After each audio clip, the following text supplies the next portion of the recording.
we need some outside universal threat to make us recognize this common bound. I occasionally think how quickly our differences worldwide would vanish if we were facing an alien threat from outside this world.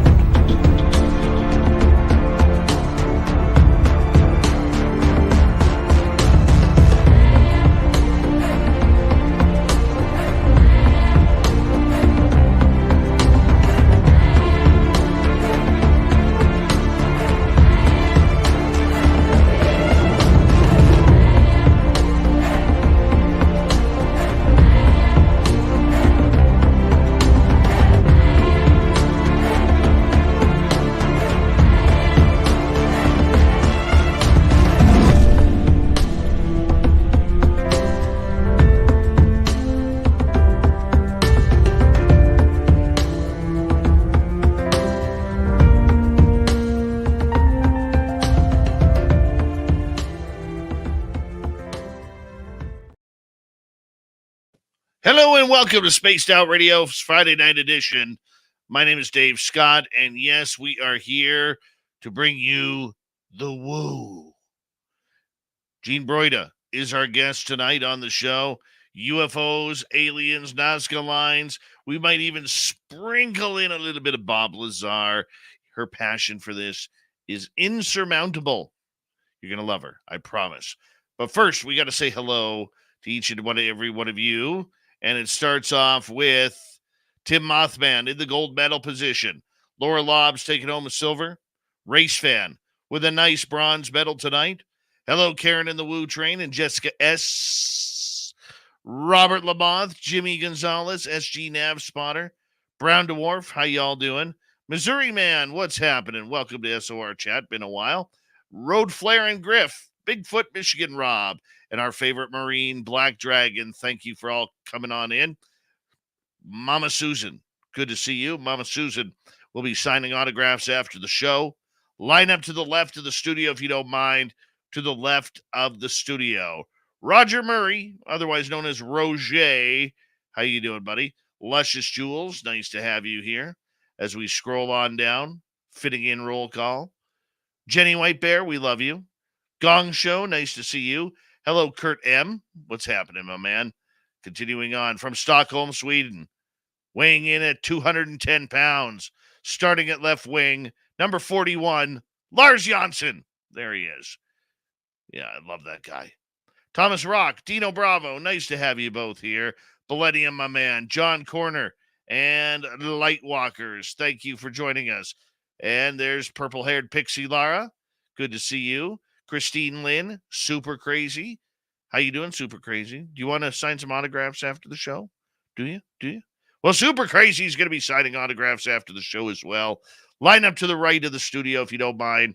To the right of the studio. Richard Elmore, Bobby Chizzy. Holy cow, it's been a while. Look at that. Bobby Chizzy has returned. Cadlid, how are you?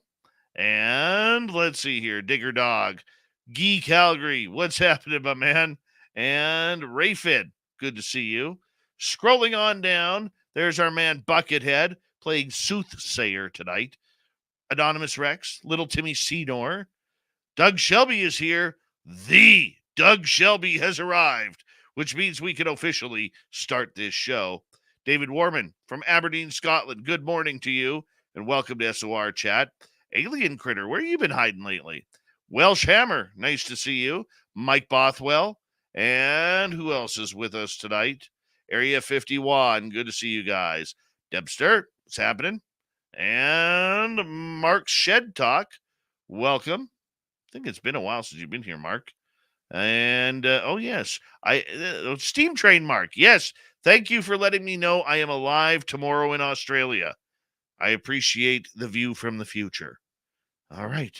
Scrolling on down, we have Mentira. We also have D Cypher and B, 5DRG, James Kraling. Welcome to SOR Chat. And we're caught up. Darger family from Seattle. What do they call it? The Emerald City. Welcome to SOR Chat. Scatman, what's happening? All right, we've kicked off the radio side of Spaced Out Radio tonight. We're getting into UFOs. We are getting into aliens, Nazca lines, maybe a little Bob Lazar. Jean Brda is our guest tonight on the show. We are just waiting for Bill WD-40 to come on in and lube us up for tonight's show, because you always want to go into a show nice and smooth. Yes, you do. Hi, Bill WD-40. Nice to see you. For the rest of you in the YouTube land, good to have you all here. Remember, the super chat is open.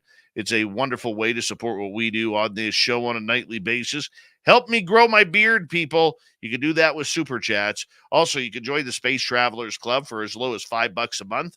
The link is below in the YouTube description. And May 10th through 12th, 2024, do us a favor. Join us in Reno, Nevada for the 3rd annual Spaced Out Radio Fan Party at the Silver Legacy Casino and Resort. You can start booking your rooms and tickets now. Do me a favor, everybody. Get your horns up. Let's rock.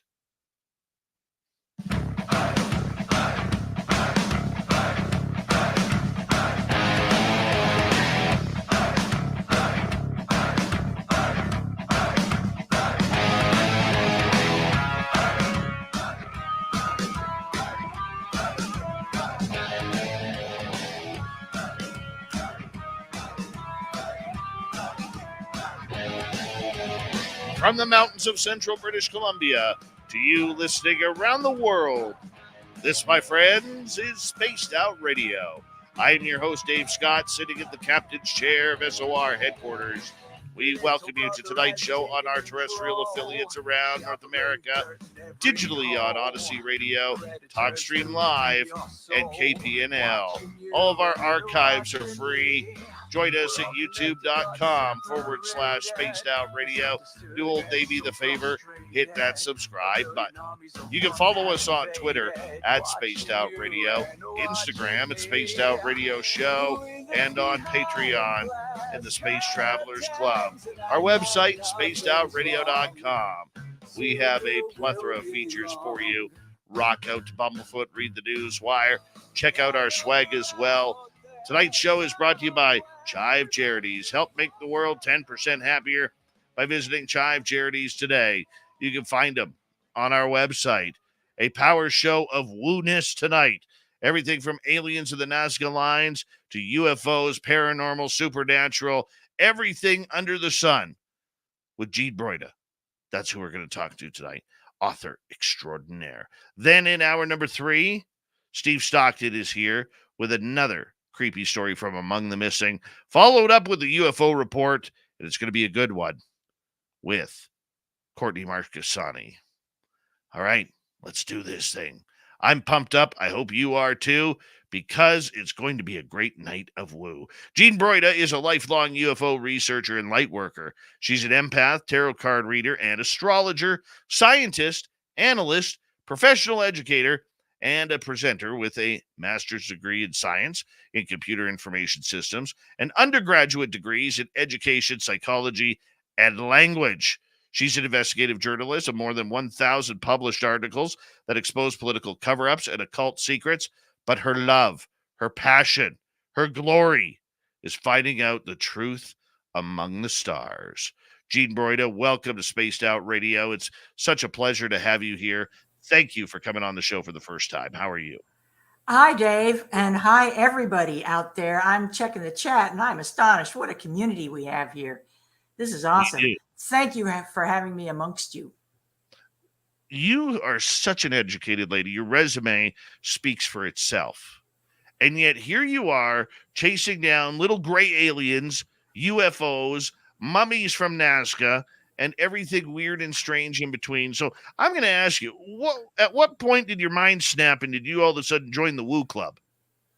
I figure it was when I was 3 years old, 4 years old, abducted, like most of us here in the audience probably. I think we're probably all abductees, and all our family members are abductees, and we're just lab rats for them. And I'm not saying that, I mean, in terms of being lab rats, I don't mean that in any unkind way. Let me just back up a step. I've been drawn to the topic of UFOs since I discovered there was a paranormal section in the library, because I'd read everything else and it was boring. Paranormal wasn't boring. Paranormal was exciting. And I found out paranormal meant ghosts, Bigfoot, ESP, UFOs, things like that. Well, of all those various topics, I gravitated to two of them, UFOs and ESP. And it turns out they're intertwined. They cross over, right? So there are certain people that we meet, all of us. I know I speak as a community now. When we travel amongst ourselves, when we travel in the world, we gravitate toward each other because we have open-mindedness. We were born or have acquired this open-mindedness about paranormal phenomenon, whereas other people are just close-minded. Their minds are clamped shut. There can be no such thing as ghosts. There's no Bigfoot. There's no Loch Nessie. There's no this. There's no that. There's nothing to vivid dreaming or out-of-body experience. They're just categorical that none of this could possibly exist. And when you ask them why they think so, even though all of them, to a man and woman and child, has experienced deja vu. And if deja vu isn't an example of extra sensory perception, I don't know what is. The sense that you've been somewhere or experienced something before, it can be quite profound and rather unnerving. When you ask people why they discount the paranormal as out of hand, they will tell you, because my government has told me all my life that you must be crazy to believe this stuff. And so I've spent my life debunking a government that just recently, and in my lifetime in 2020, revealed, yeah, we know there's UFOs. This was the Pentagon.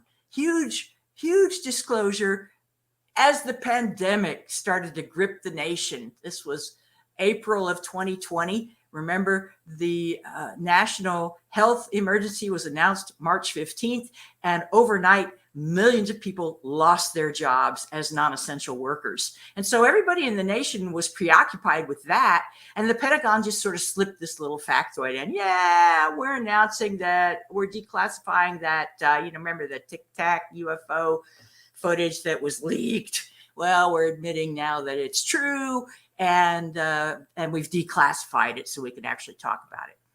So that was the first thing. And then 2 years later, we have this new government agency, yet another government agency, and a new acronym for UFOs, UAPs. And this task force, various task force that are spinning off, have civilian interests now with Congress and Senate coming in. It's all getting very interesting how the government is sidestepping around disclosure. The current position is that, yes, the hardware is real, the craft are real, but our government is not weighing in on the occupants, the people who built these things, or entities, I should say, the non-human entities that engineered these craft. Okay, so that's a bit of a conundrum. We have the object, but not the creator of the object. Well, clearly there are creators of these objects, and that's the one topic that no one in the mainstream wants to talk about. And I was talking to you, Dave, before the show, as you were driving, and I was watching the recent United States congressional hearings on UFO, landmark hearings. And what was clear throughout the entire hearing was that the major concern from the government side, at least the excuse, shall we say, the excuse now that's being trotted out to screen the actual truth, the cover story, if you will, is that UAPs, I want to say UFOs, I'll just say UFOs, that UFOs pose airspace threat because they are unidentified and they exhibit technology that's well beyond anything terrestrial. And so therefore, humans, Americans, can't control them. And American military wants to control everything on the planet, everything and everybody. And because they can't control these intelligent beings that are piloting craft around the world into space, out of space, doing harebrained, screwy maneuvers, that our government is just freaking out. Our government doesn't know what to do, and they're using excuse after excuse after excuse to keep us in the dark. But the darkness is peeling away so rapidly now. It's just so exciting. What do you think, Dave? Well, I'm going to tell you right now, I'm very excited for the fact that you refuse to use the term UAP, because I hate that term. Okay. And the one thing that I have learned over the last couple of years here, especially here in early 2023, is I think they've hinted enough that UAPs are man-made objects and they have no clue what UFOs really are. That's the one thing that I have learned. Oh, you think that's the distinction? UAPs are the reverse engineered craft that humans are making? I think the UAPs are the Chinese drones, the Russian drones, everything that's part of the threat narrative that they are going on. Human engineered. Yes, exactly. Whereas UFOs are genuinely non-human. That's what we want. We want the UFOs. We don't want that UAP crap. I get you. Well, what's interesting about the 2022 initiative to institutionalize the study of UFOs is that, again, we see historically another branch of government springing up, more tax dollars at work to build an agency that purports there is no prior data that's valid. There's no prior valid data about UFOs, which is bunk. It's just balderdash. They're starting from scratch with, the first couple of months, the first reports coming out of the newly formed offices were, we studied 50 UFO cases. We've had 50 reports. I'm like, are you kidding me? You're starting today in 2020 or 2022 to start to collect data on UFOs when our government has been studying UFOs since at least the Missouri crash of 1941, Cape Girardeau, at least. And I just heard in the UFO Congress that it was that pilot of the Tic Tac episode, that incident, that said, no, I'm sorry, it was Grush, the former intelligence officer. He said, to his knowledge, U.S. government has been studying UFOs since the 1930s. Well, we know that there are woodcuts. That Nuremberg, Germany, that there was an aerial battle, and we have Middle Ages art that's showing UFOs in the sky. In other words, you would know the date of this art if you lived in that time period, because, that was the summer the UFO showed up. And there's the guy walking his dog pointing up at it, and the dog's looking up too. Like, This was how artists cleverly chronicled astonishing events without incurring the wrath of the Catholic Church. Because, of course, UFOs were heresy. You got that right. And they basically still are. I mean, if you look at history, we're very little further along, in my opinion. Jean, do you believe, out of all the years that you have studied, both historically to present, about UFOs, do you believe that we are in contact with an extraterrestrial presence, number one? But number two, do you believe that, or what is your opinion on why we're hiding that belief? Okay, well, first of all, let's be careful about our pronouns, if I may be kind and gentle. Who is doing what to whom? Are we being contacted? Who are we?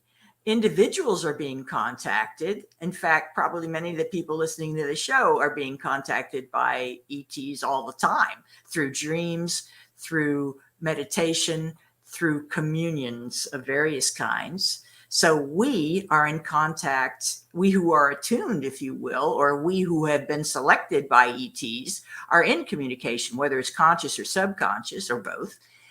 The government has been contacted, it's for sure, and may actually have treaties with ET races. There are many races of ETs, it's clear. We know this from all kinds of documentation. And so why doesn't the government want the public to know? Because this was discussed during the Truman administration after World War I. And a group of scholars got together. At first, one of the first groups to study the phenomenon was a group of scholars. And they said, this is heady stuff. It's for sure real. There's just no doubt in our minds this is a real thing going on. UFOs are real. And we're on the fence about whether the public could accept it, because as you'll recall, after World War II in the United States, there was let me just be plain about this, and I don't mean to offend anybody. I'm speaking historically. After World War II, the United States regarded itself as a Christian nation with ruled by one God, under one God.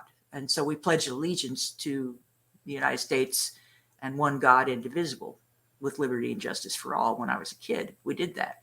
And even though I personally am not a Christian and never have been a Christian and never will be a Christian, and have suffered Christian persecution in other lives, yes, I believe in reincarnation too, I don't hold a grudge particularly. Smart people can do dumb things, and often people act out of ignorance and fear, base emotions. Okay, so all that history aside, after World War II, Christian country, scholars researching UFOs and going, it's a real deal.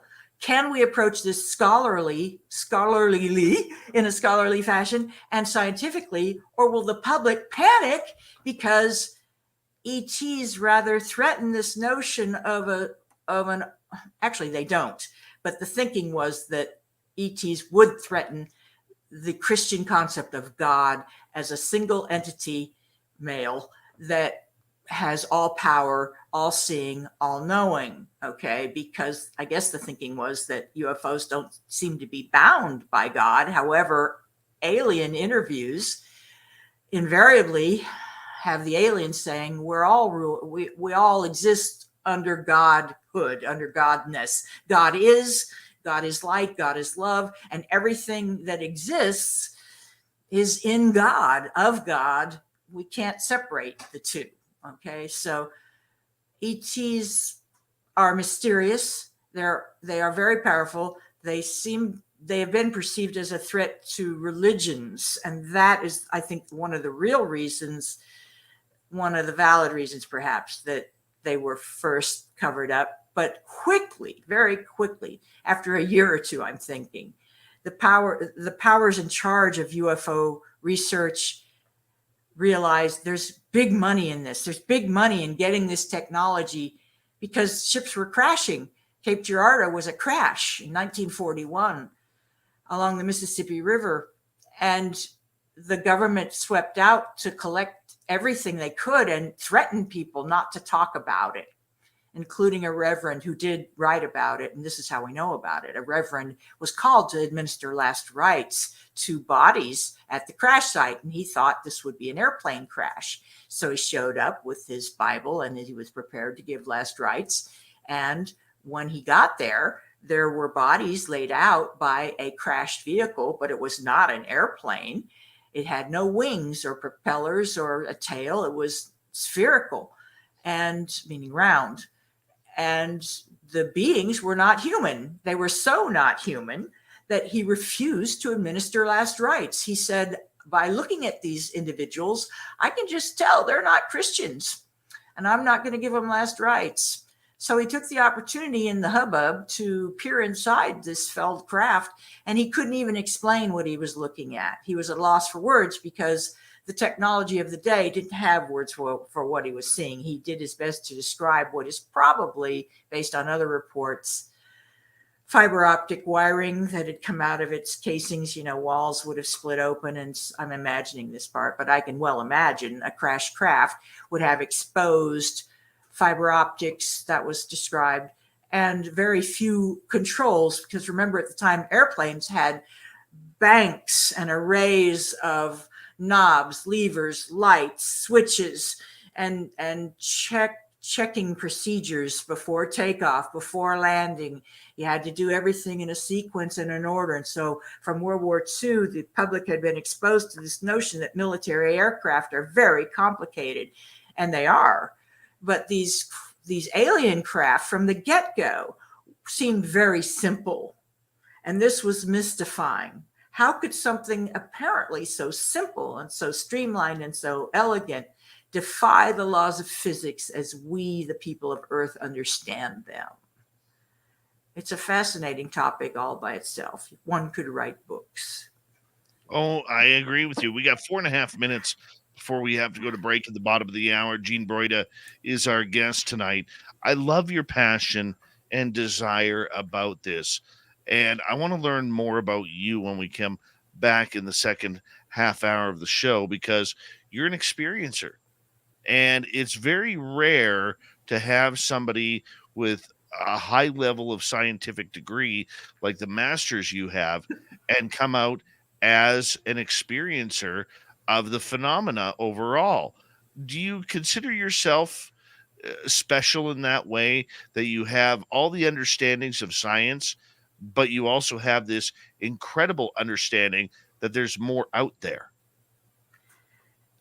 I don't like to consider myself special because I think about special needs. I don't know why I make that association, but we're all special, I guess is what I mean. And if we're all special, no one is special. Does that make sense? It's kind of a language trick, but there's enough of us who aren't special that I don't feel special, put it to you that way. In other words, look at Bob Lazar, just briefly before the break. Bob Lazar, scientist. There's lots of scientists, lots of engineers, lots of great minds who have had direct experiences with paranormal phenomenon, whether it's a UFO, a ghost, Bigfoot. It happens all the time. ESP happens all the time. Very true. Very true. But there's a lot of people in science who are still in quite denial over the fact of an extraterrestrial presence on Earth. Yes, but I think two factors are at play there. And I hope, well, I'm sure I'll be misunderstood. I just don't mean this in any mean-spirited way. Scientists are trained to be empiricists. I know this because I grew up in a family of empiricists. These are factoids. These are people who like facts, okay? But just because you're an empiricist who follows the scientific method doesn't mean that you can't also be metaphysical. The two aren't separate. They're intertwined. That's why we have physics, the study of natural forces and phenomena, material and forces. And then metaphysics over the top of it is the higher octave. This is very common on Earth. We have in music, we see the octave and the higher octaves. We see a resonance. And then you can have on a guitar, you can have a very high frequency by just lightly touching. There are ways to generate energies and frequencies and sound that are very mysterious, even amongst what we think of as commonplace objects, such as musical instruments. But when you really start to study musical instruments, which are also a passion of mine, I'm a musician and I love the history of musical instruments and what drives people to make music. I'm all about motivation. What drives people to do this? What drives people to talk about UFOs? What makes people creative? What makes people intelligent? Why are some people considered intelligent and others not? How come some people are regarded as mystical and others aren't? I don't know. I don't know. But I do know there's a lot of inquisitive people. And intelligence is a matter of opinion to a great degree, in my opinion, that we know there's bias in IQ testing. There's cultural bias in IQ testing. I think real intelligence has to do with levels of creativity and curiosity. And I saw Elon Musk talking about questions he asked people, prospective applicants for Tesla, the company. I saw somebody saying that aliens drive Teslas. I think that's hilarious. But he asked them basically, what's your greatest achievement and how did you achieve it? You know, in other words, what was your most creative moment and what was the process behind that? Which is really how you would ferret out someone intelligent, I think.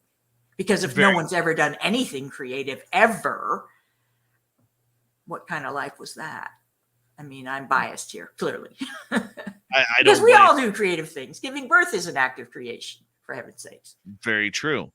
Gene, I'm going to get you to hold on right there because we are going to go to break here at the bottom of the hour. Author, researcher, experiencer of the unknown, Jean Brda is with us tonight on Spaced Out Radio. We are having a great night talking about all things UFO and phenomenal. What a way to spend a night with the brains of Jean Brda. Man, are we lucky. Spaced Out Radio continues with the second half hour right after this. Stay tuned.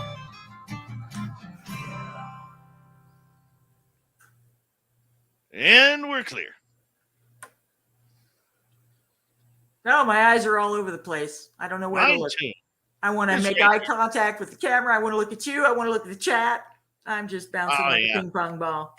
Yeah, chat's moving quick tonight. Hey, somebody posted the link to my book. That's righteous. Thanks to Mothman? Tim Mothman. Tim Mothman. And he's Tim got the Mothman? And he's got a beautiful goatee too. Tim the Mothman. Mothman's an interesting character.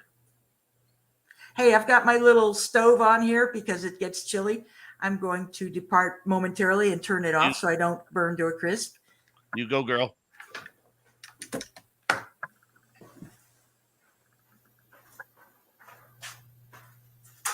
We having a good time tonight, chat? We having fun?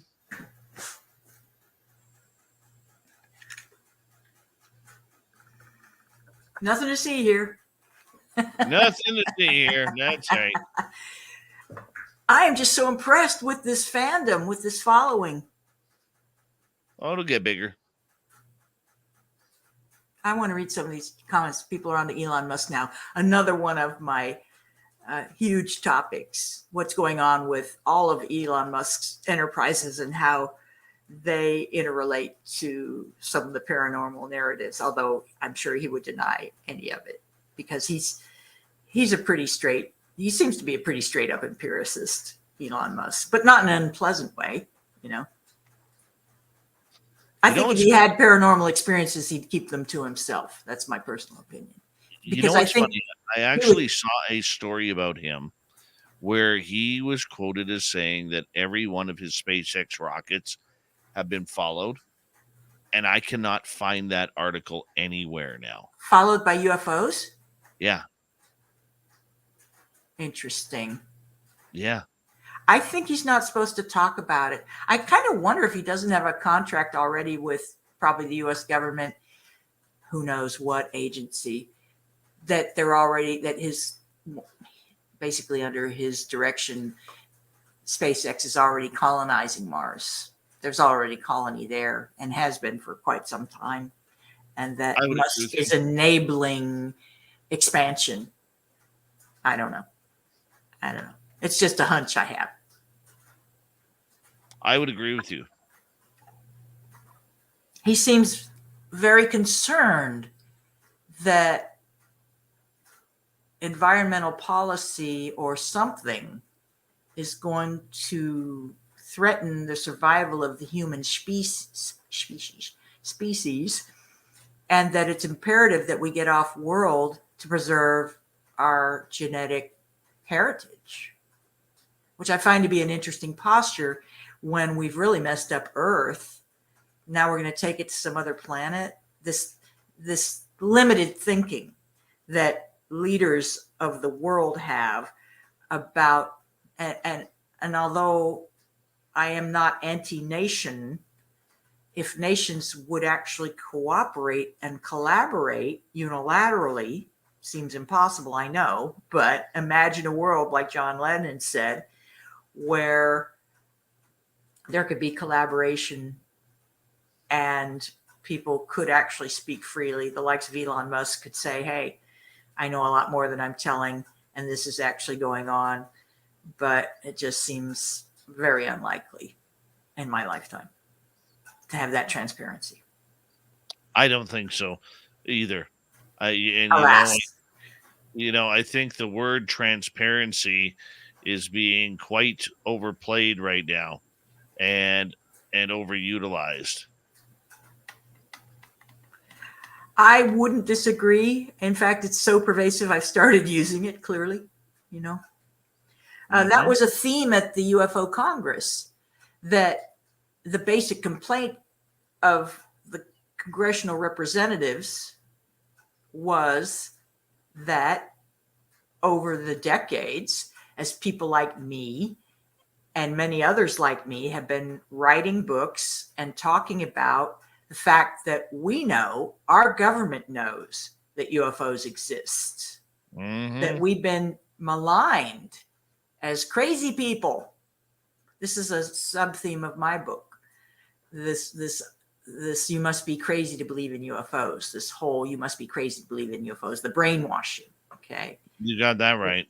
The brainwashing, and it's interesting how the brainwashing is shifting now. But when you asked earlier, why don't hold that thought, because we do got to come back. Thank you to Louis ×2, Pam, and Charles for the amazing super chats. We're going to get going here right now.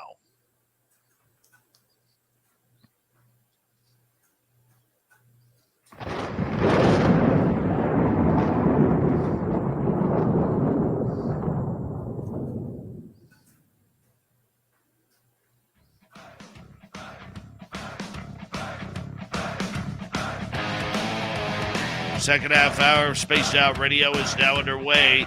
Thank you so much for joining us. My name is Dave Scott.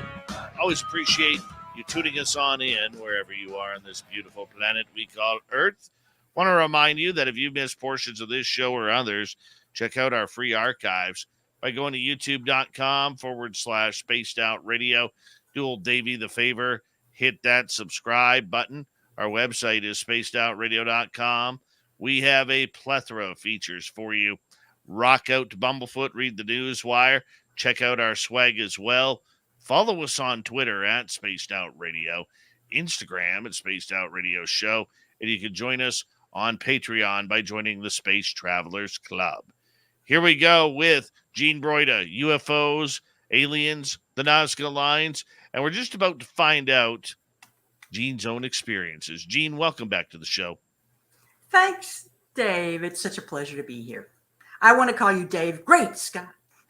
Well, thank you. Dave, call me Great Scott. All right. Oh, that actually rolls off the tongue nicely. Doesn't it though? They pay me to do this stuff. I'm a writer. So here's my book, Shameless Self-Promotion. I saw it in the chat there. Thank you so much.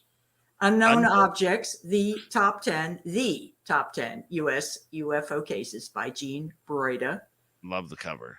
Yeah. And if you want to write me, I invite you to do so. Email me, Jean Brda, my first name, last name, at yahoo.com. Simple, right? I invite dialogue. Please keep it above the belt. Question for you. Keep it nice. I appreciate that.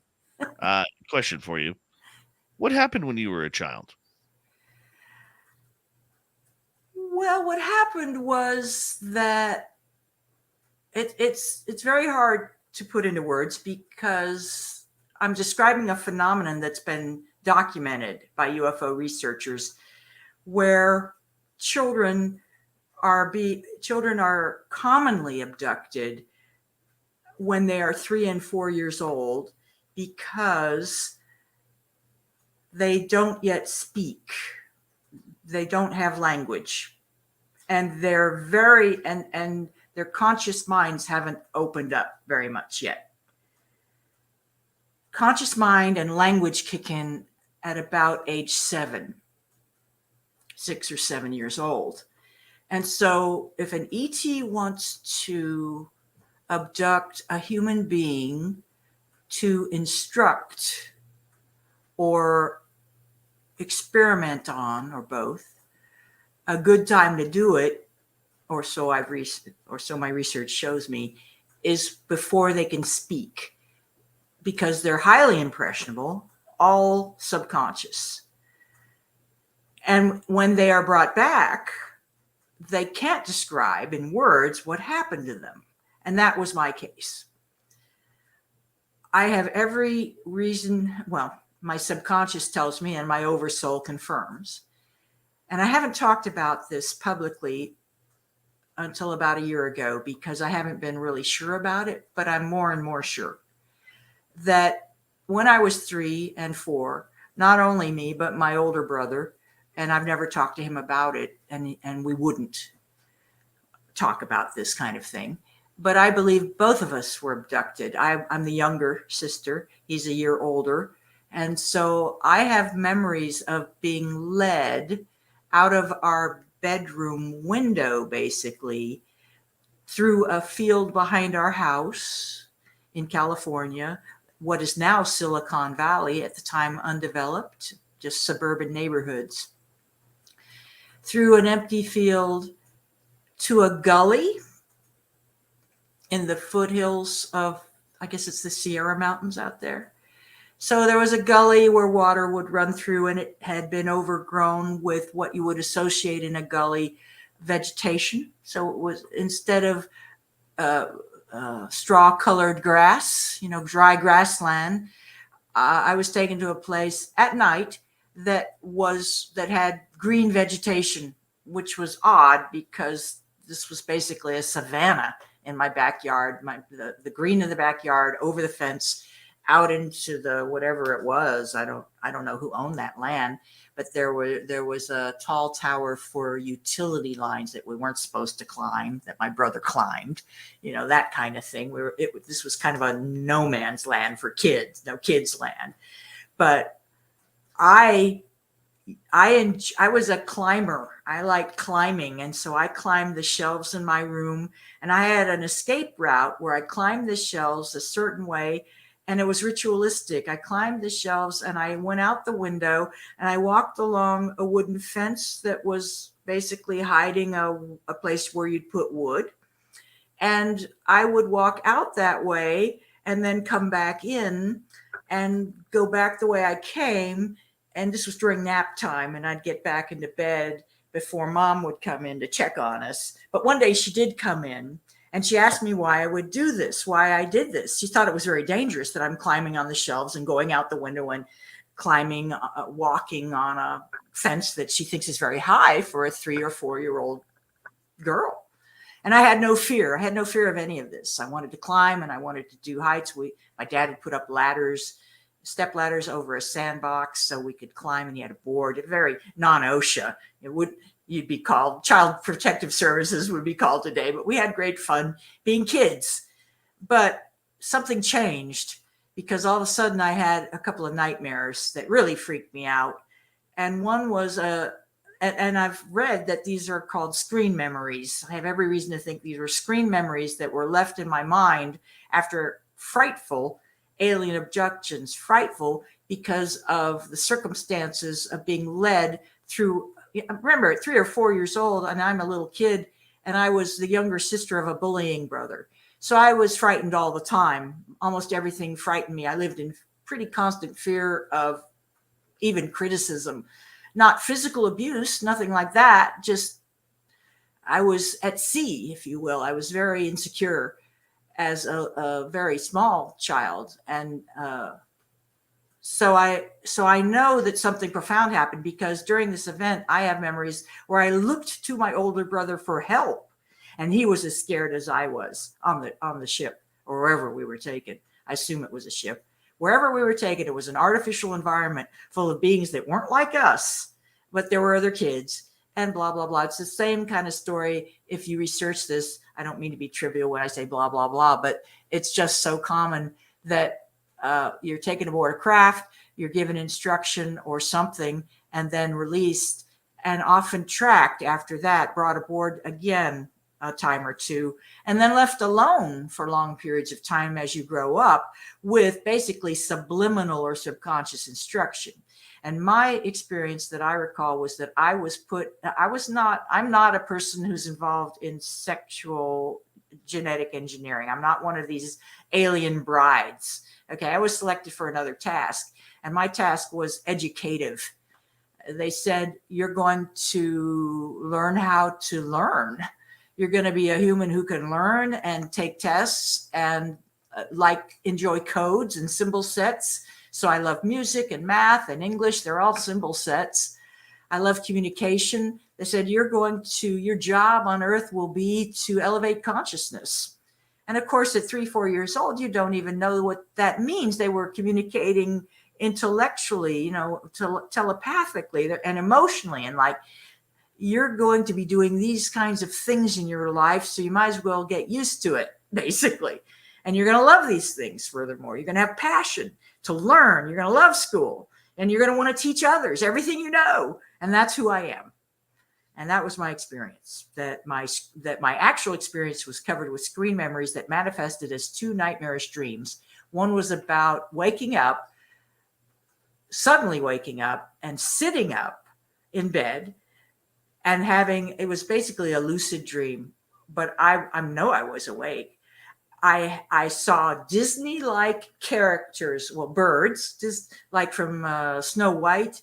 She calls birds and they come, and Snow White calls the birds. They come and they fly around her, and they string garlands and they help with the housework and all this stuff. Well, there were birds like that looked like that, but to me they were very menacing because they were building a nest in my hair, and I thought that was very intrusive.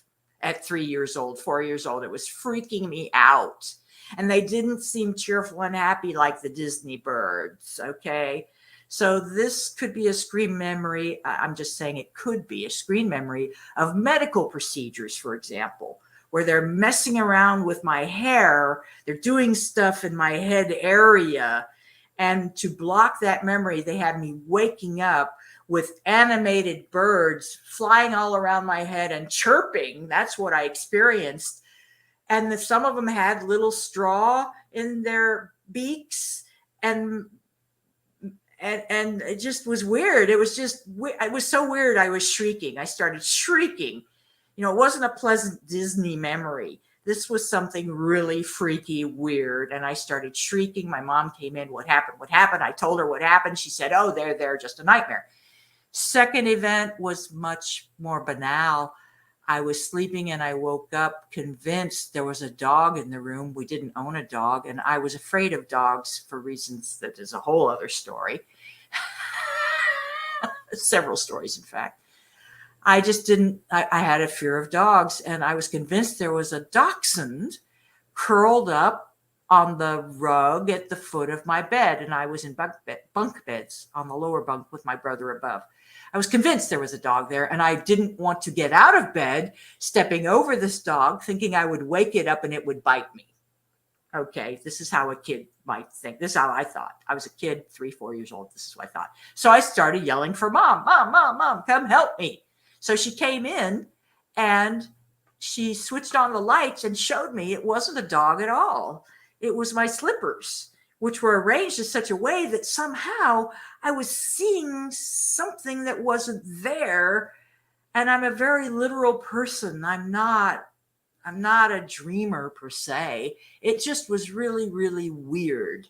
And because of the second dream, the dog dream came after the first one, I began to doubt maybe that first dream was also a misinterpretation of something real, like, you know, the dog was slippers. Clearly they were slippers when the light was on. There was no dog there. I was seeing a dog in the dark, but when the light went on, they became slippers very clearly. And clearly there's no dog here. You know, I shouldn't be afraid.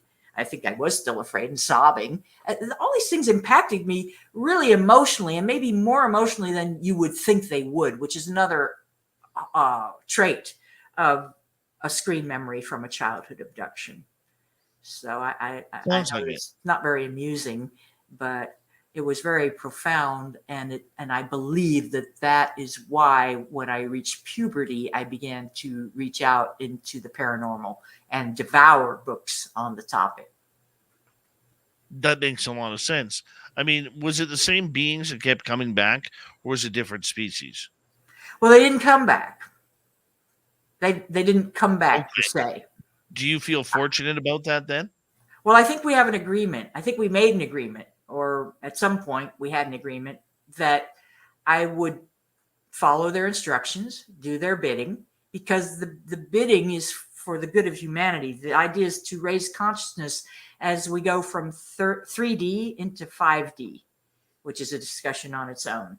As the Earth in the solar system on its galactic tour,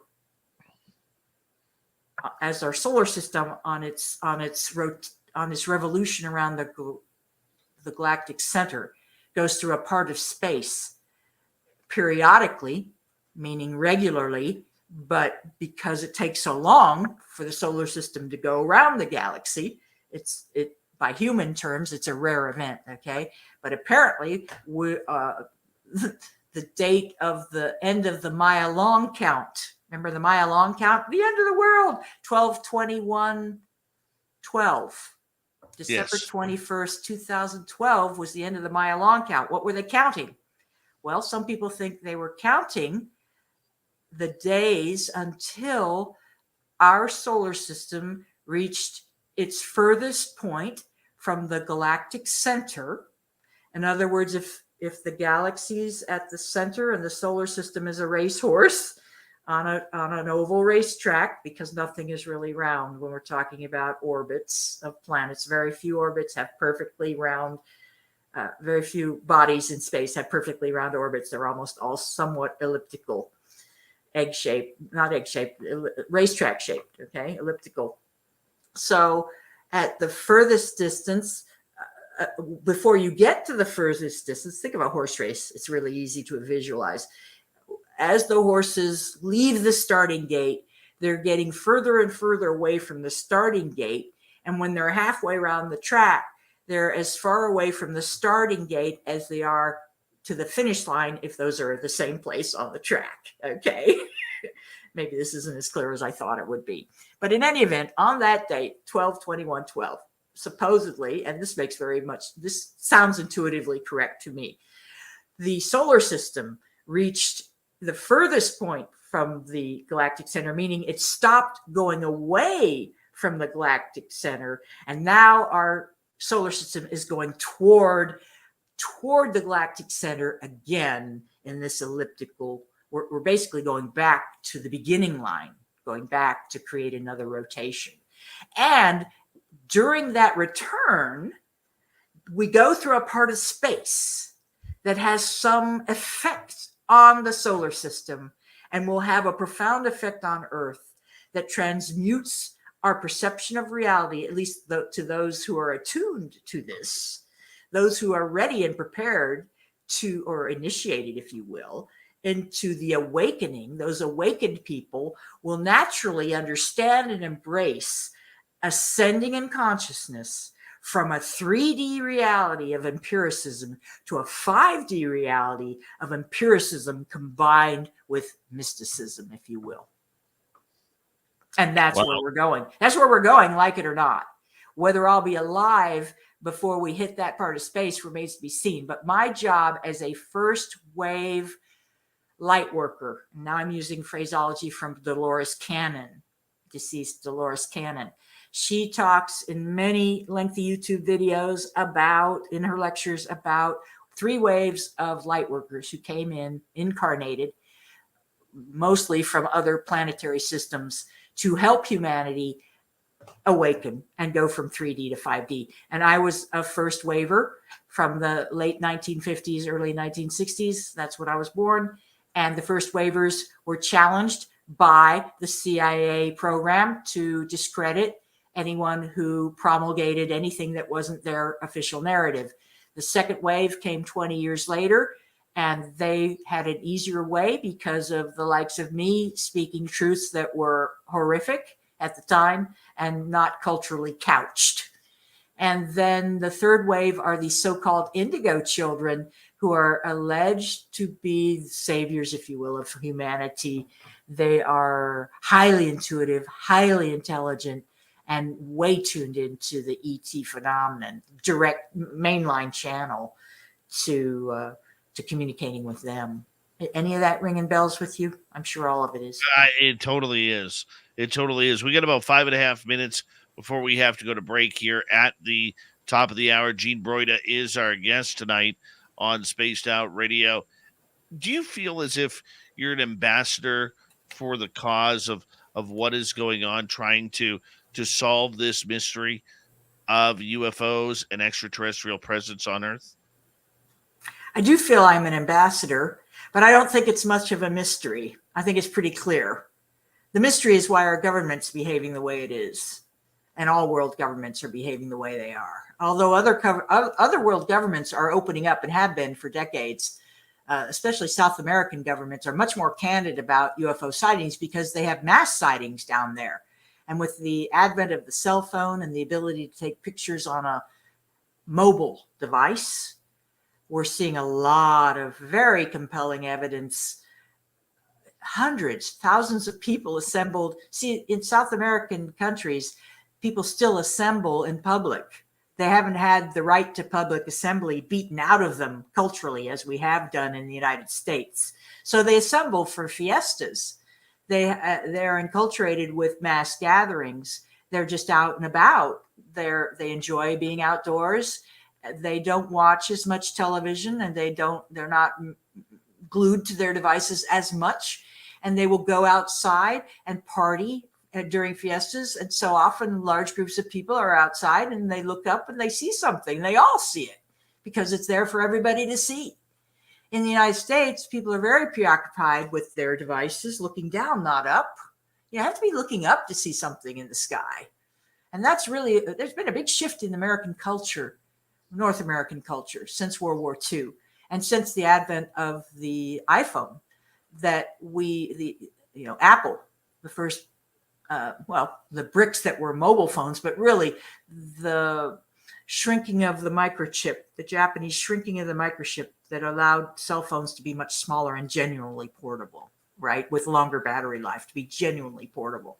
When we had that, all of a sudden UFO reporting shot up because people could document what they saw, or at least try to. And there's a joke about, honey, I see a UFO, grab the worst camera in the house. Because all those the first UFO pictures were very fuzzy and indeterminate, really. And even NASA photos were fuzzy and indeterminate when that was supposed to be the highest technology on the planet. So what was going on? Why was NASA covering up? Why were they airbrushing photographs in the 1970s? What didn't they want us to see? I, as an ambassador, my curiosity lies in, why this cover up? Why not just tell people the truth? And you asked, do I think they're here among us? I know they're here among us. They're here all the time. I've met aliens, or people I really suspect to be aliens. They appear as humans. They're trying to blend as humans. But if you're attuned to this vibration, you just know it's a psychic component. You just know. I met a guy at a festival. He had a guitar. He's playing a John Denver song, Rocky Mountain High, and he's starting to make up new words to it and do what's called filking, making up new words to a known song. So we started filking on this song I know very well, and I started singing it with him, harmonizing, which is always nice. And he became appreciative. We started to engage as musicians will and acknowledge that we're both musicians and we're not just hacking it. And I'm telling you, we had some psychic connection where I'm anticipating the words he's going to make up. I know what he's going to sing next. And so I'm right there with him singing along. And it was just a profoundly satisfying experience. Meanwhile, a friend of mine I was with a friend who's not particularly psychic, and we were on our way to do something else entirely. I stopped to hang out with a musician on the way. It was a trail that was rather long, and we stopped to chat with this person and have some fellowship. And this thing happened. And at the end of it, I said, I feel like I've met you before. And he looked at me and he said, I feel the same way. And just that little interchange, that I just felt he's not from around here. And I feel that way about myself, for that matter. I'm a human, but I came from Pleiades, apparently, to help elevate consciousness. And so people who are receptive to that like my message, and people who aren't don't like the message, right? And they want to hurt the messenger quite often. We got 40 seconds. Are we all our own individual messengers? I can't answer that. I can't speak for other people. You know that. I understand that. I think everyone abducted has a purpose, has a link. Clearly, anyone abducted will have a link to ETs, and each has a purpose. And what that purpose is mysterious. And if we could all consciously collect and get together, and there are experiencer groups where they do just that, but the problem is when you were abducted before you could speak, it's hard to speak about it. That is true. That is true. Gene, I'm going to get you to hold on right there. We are going to go to break at the top of the hour. Hard to believe we're already 1 hour in to Spaced Out Radio tonight. An amazing guest, Jean Brda, talking UFOs, aliens, abduction, everything in between. And when we return, we're going to get into the Nazca lines. What's with the mummies of Peru on Spaced Out Radio?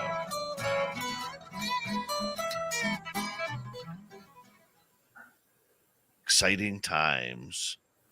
Exciting. Gene, I'm going to take a quick break. I'm going to put you back in the green room, and I'll be right back. We got about 5.5 minutes, okay? Thank you. 5. Yep, 5 minutes. All right, guys, be right back. Don't go anywhere.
All right.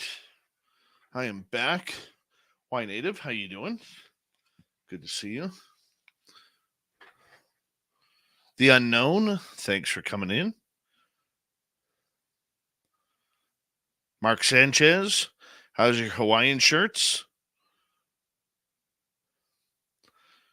Want to remind all of you that May 10th through 12th, 2024, you are all invited to the third annual Spaced Out Radio Fan Party in Reno, Nevada at the Silver Legacy Casino and Resort. They have a deal on rooms right now, so make sure you go and book them. We want to make sure that everybody's there. We're going to have some exciting guests coming your way for you to meet, guests that have been on this show. They're all coming to hang out with you.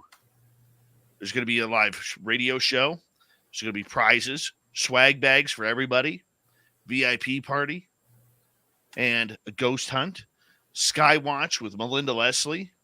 Merle's going to be there taking you to meet some ghosts. So make sure you sign up. Go to info@spacedoutradio.com. info@spacedoutradio.com. If you're looking for Christmas presents, this is a good one. Book your trip now. We want to see you there. Thank you to Louis ×2, Pam, and Charles for the super chats. Here we go with hour number 2. You're listening to Spaced Out Radio with Dave Scott. Follow Dave on Twitter @Spaced Out Radio and on Facebook, Spaced Out Radio Show. Here we go with hour number 2 of Spaced Out Radio tonight.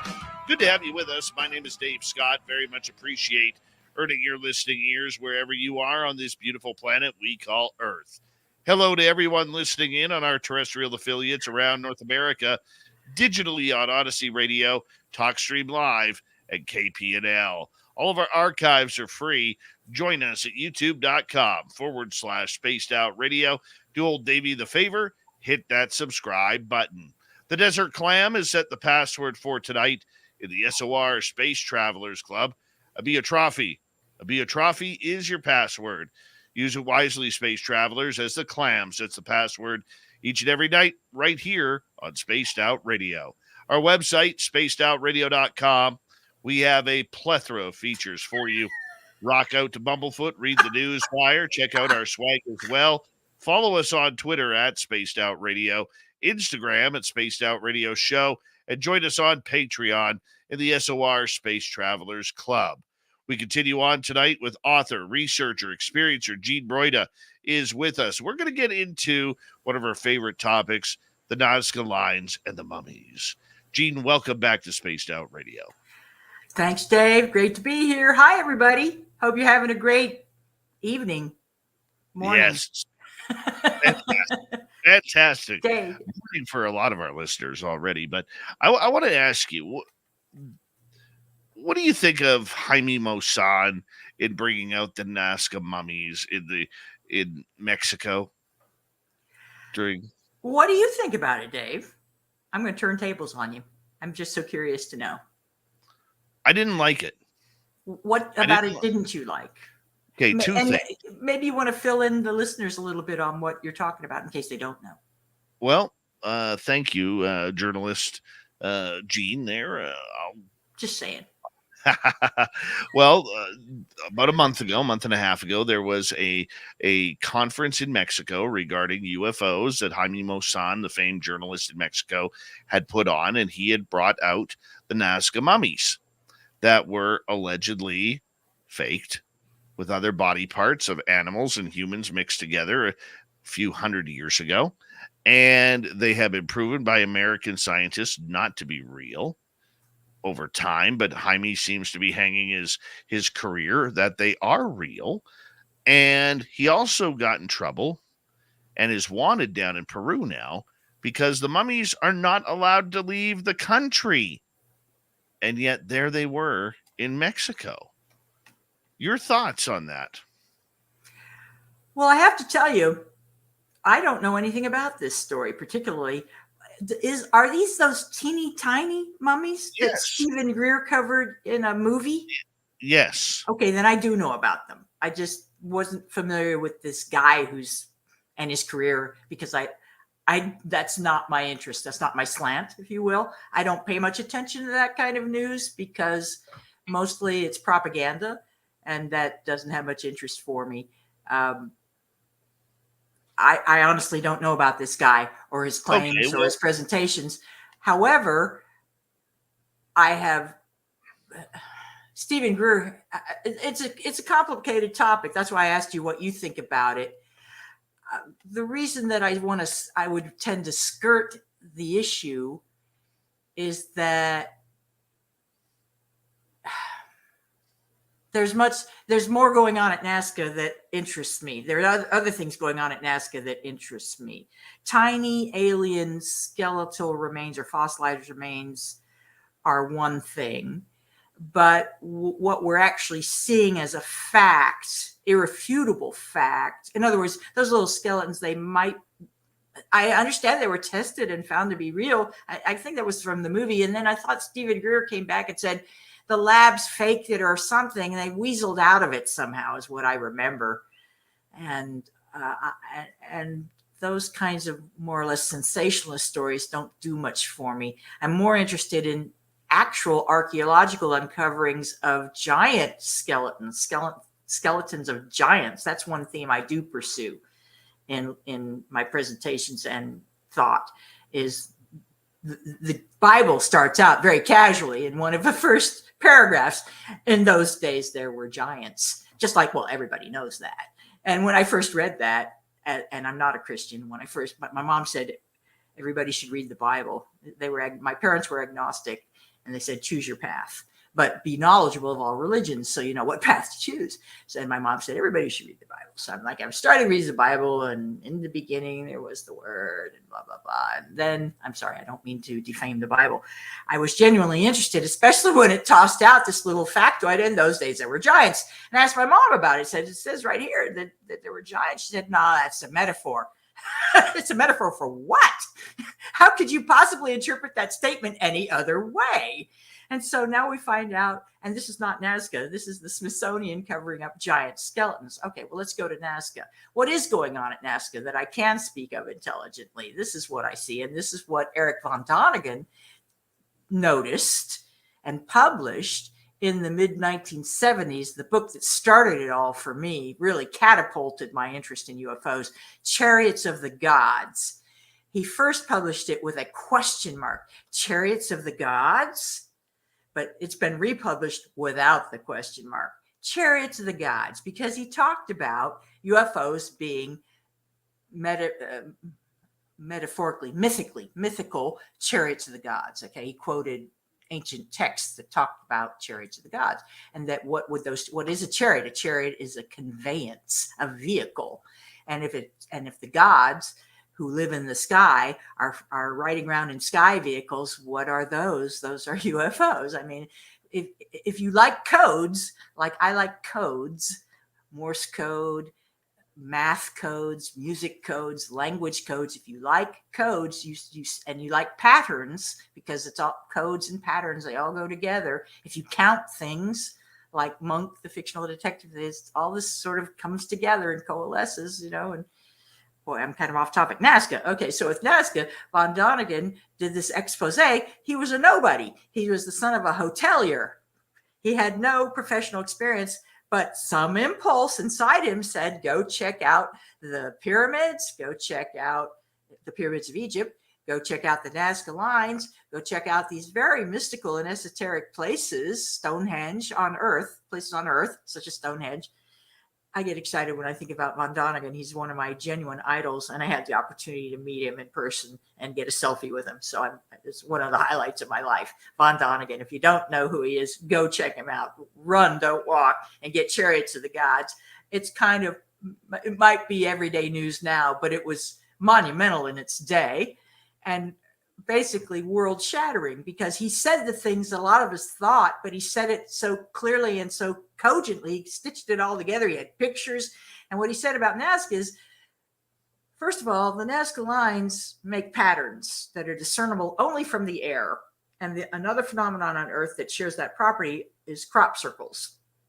And I also study crop circles, and I present a lot on crop circles. That's one of my very favorite topics, but it's very pictorial. It makes a good PowerPoint presentation or slideshow, okay? So Nazca lines, they're only visible from an altitude, and they're at the top of a mountain range. So there are no higher peaks per se. There's no overlook to the Nazca lines. The first people who noticed them in modern times launched hot air balloons back when that was a very new thing and kind of dangerous, right? Untested technology, hot air balloons. They went up in hot air balloons. Tourists went up in hot air balloons. They looked over Nazca. They went, whoa, there's a spider down there. And there's a monkey. And there's another thing. There's a human. That thing looks kind of human. They saw patterns etched into the mountaintop. Etched. In other words, when you get up close to the Nazca lines, you see there's about a 1-inch furrow in the ground, that the ground has been removed physically over vast stretch, mile-long stretches, multi-mile stretches, acres and acres of land have had very long and very straight lines and curved lines, complex geometric shapes, etched out like you'd have to take some kind of, if a human were to do it, we'd have to take a little hoe or something and a pick, I don't know, something. And because the earth is it's rocky, it's a rock, it's a mountaintop. And the soil on top is a lighter color than what gets, when you remove the top inch or so, the ground underneath is a contrasting color. And that's what makes the illusion of the lines. They're actual lines, but they appear in contrast because the soil is different colors, because the soil is different heights, where it's been etched out, carved out. I don't know if I'm saying that right or not. But what von Däniken noticed was that the entire mountaintops had been shorn flat. And when you look at the pictures, you can see it. You can see it very clearly. If you look with a geologist's eye, you can see that in the area of Peru where all this is going on, there's normal mountains, and they reach a normal apex in the configuration of this mountain range. They go up and they come down, and there's a high point, the peak or the apex. Well, these where the Nazca plains are, they're plains, but they weren't originally plains. Plains. They were not flat planar areas. Von Däniken said they'd been scraped. Some huge force scraped mountaintops to carve and then carved drawings in them. Drawings of things on Earth and abstract drawings. And a lot of the etchings look like runways, modern airplane runways. And they go for very long distances. They're very accurate. If you're on the ground, you would, just like with crop circles, to create a crop circle on the ground, you need measuring instruments. I'm not saying it wouldn't be possible. I'm just saying it's very strange. It's very strange and very perplexing.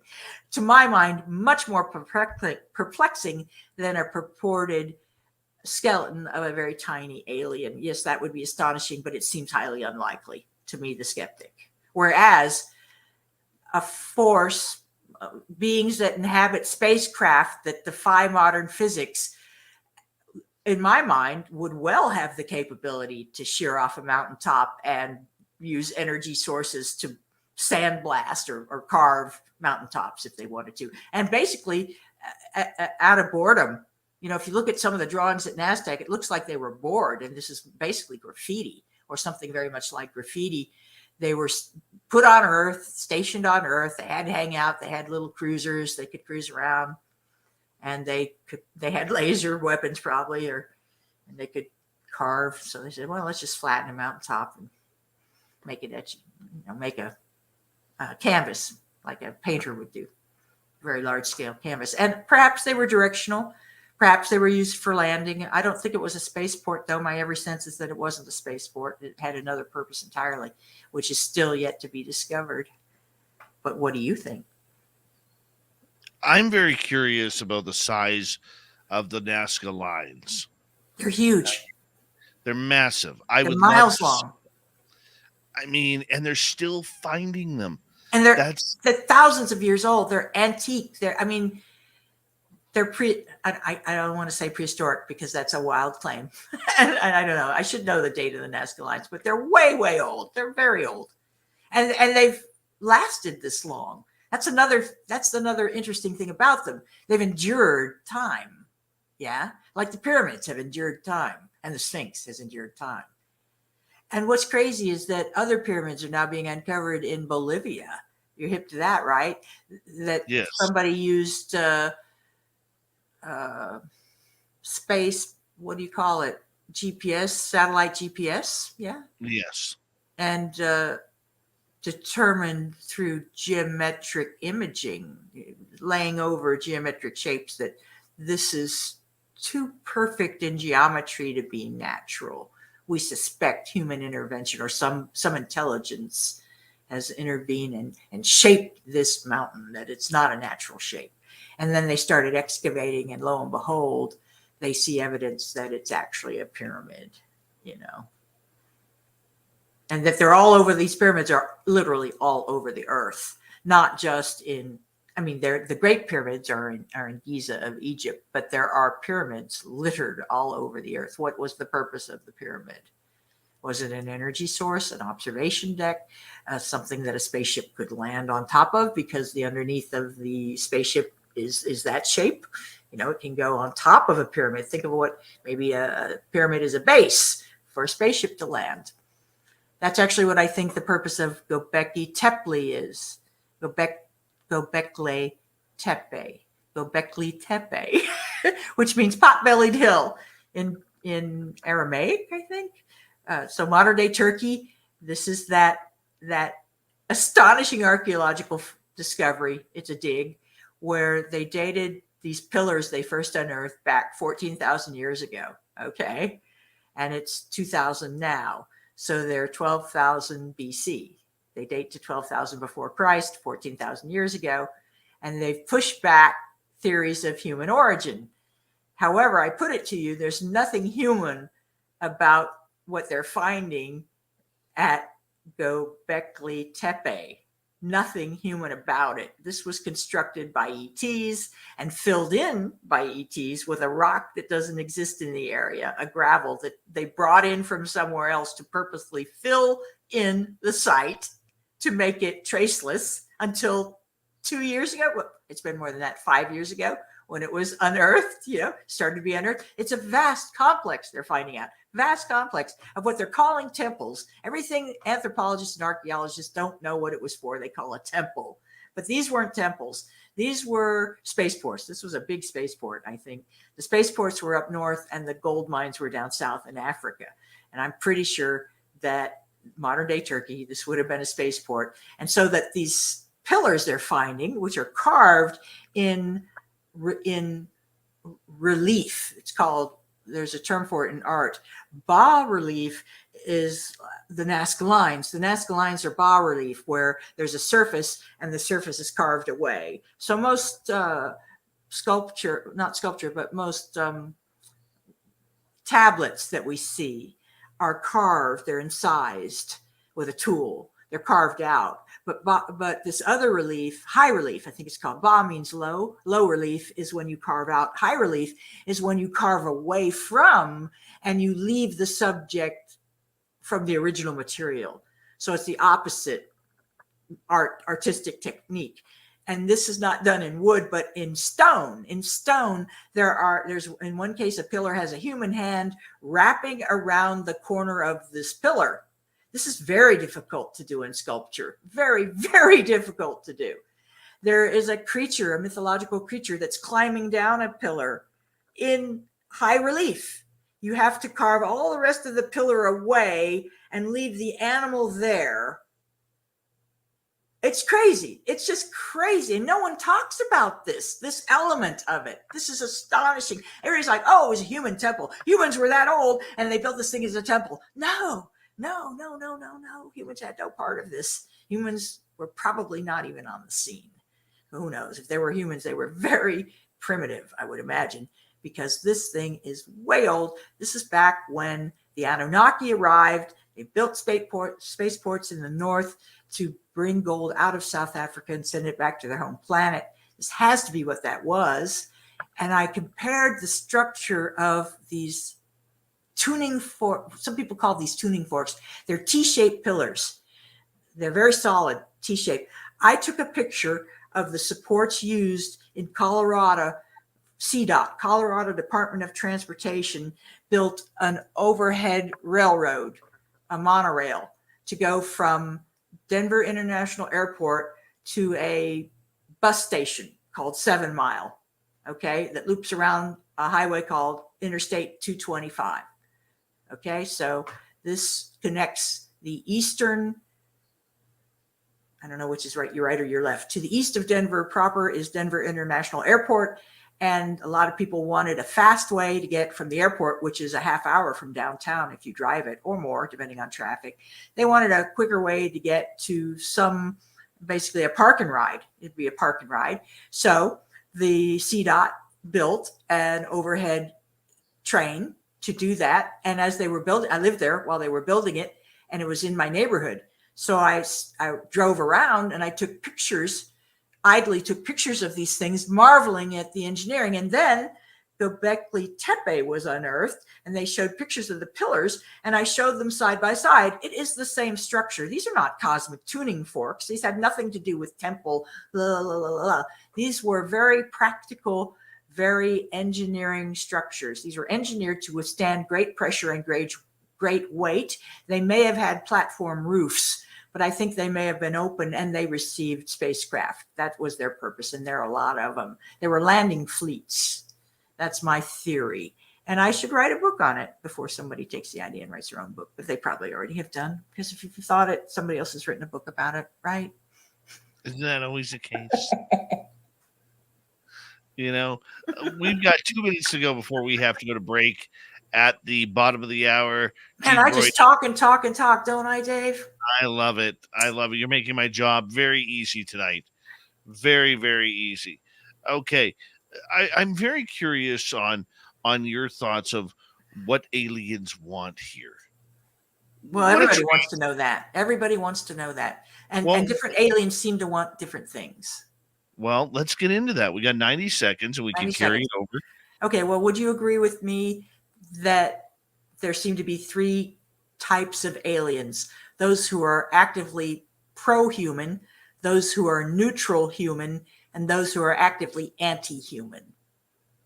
I think that's a fair statement. Okay. So with that in mind, then reason or purpose becomes a little easier to comprehend, and also understand we're humans. How can we possibly understand alien mindset? I think it's very presumptive to think we could ever understand alien mindset, what they think, what they intend, what they regard as purpose. Do they even have a notion of what purpose is? Right? We're very bigoted being terrestrial. Human beings are bigoted by our nature. We are veiled by our own filters of perception. And they are not. They are not bound by the limitations of our perception. And so what is their purpose? I think a lot of them, the vast majority, are scientists. A few are diplomats. A few are military. Well, probably a good number of them are military. And so there's security, right? But I think a lot of them are scientists and engineers. And this also jives with a source book I have, which I recommend everybody get a hold of and read, Interview with an Alien, which is an alleged transcript of an army nurse who telepathed with a captured alien who wouldn't talk to anybody else but her because she didn't want to kill it. She was the only one. She was the only woman in a bunch of men who had a list of questions to ask this alien to interrogate it. She was like the only one who was like, oh gosh, poor thing, must be frightened. I would be, who didn't actually just want to kill it. All the men in the room and in the next Gene, room. hold on right there. We are going to go to break here at the bottom of the hour. We have Jean Brda for another 30 minutes here on Spaced Out Radio. More alien talk when we return with the author of Unknown Objects. Spaced Out Radio continues right after this. Stay tuned. Beautiful. Yeah. I told you it would be hard to get a word in edgewise. I'm not having any issue with that. I'm just enjoying this chat so much. Yeah, they're good people in there. There's some funny people out here. Mm-hmm. And some sage wisdom. Here's one. The best thing we could do for Gaia, Mother Earth, is dig up old parking lots so she can breathe, plant trees and prairie grass. Jenny, that's a great idea. Hi, Justin Hemmingson and Gailey C. How are you?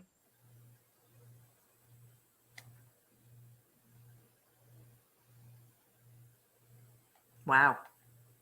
Very intelligent audience I'm seeing. Very on the ball. Tuned in.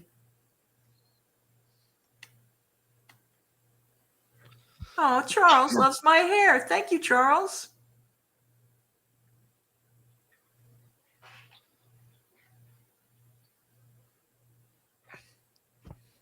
Glad you're having fun. I'm having a ball. I hope you are. Awesome. I am. I'm having a blast. So what do you really think about the tiny alien skeleton? What's the latest news on that? I stopped following it. I kind of lost interest. I don't think sensational. Yes. I agree with you.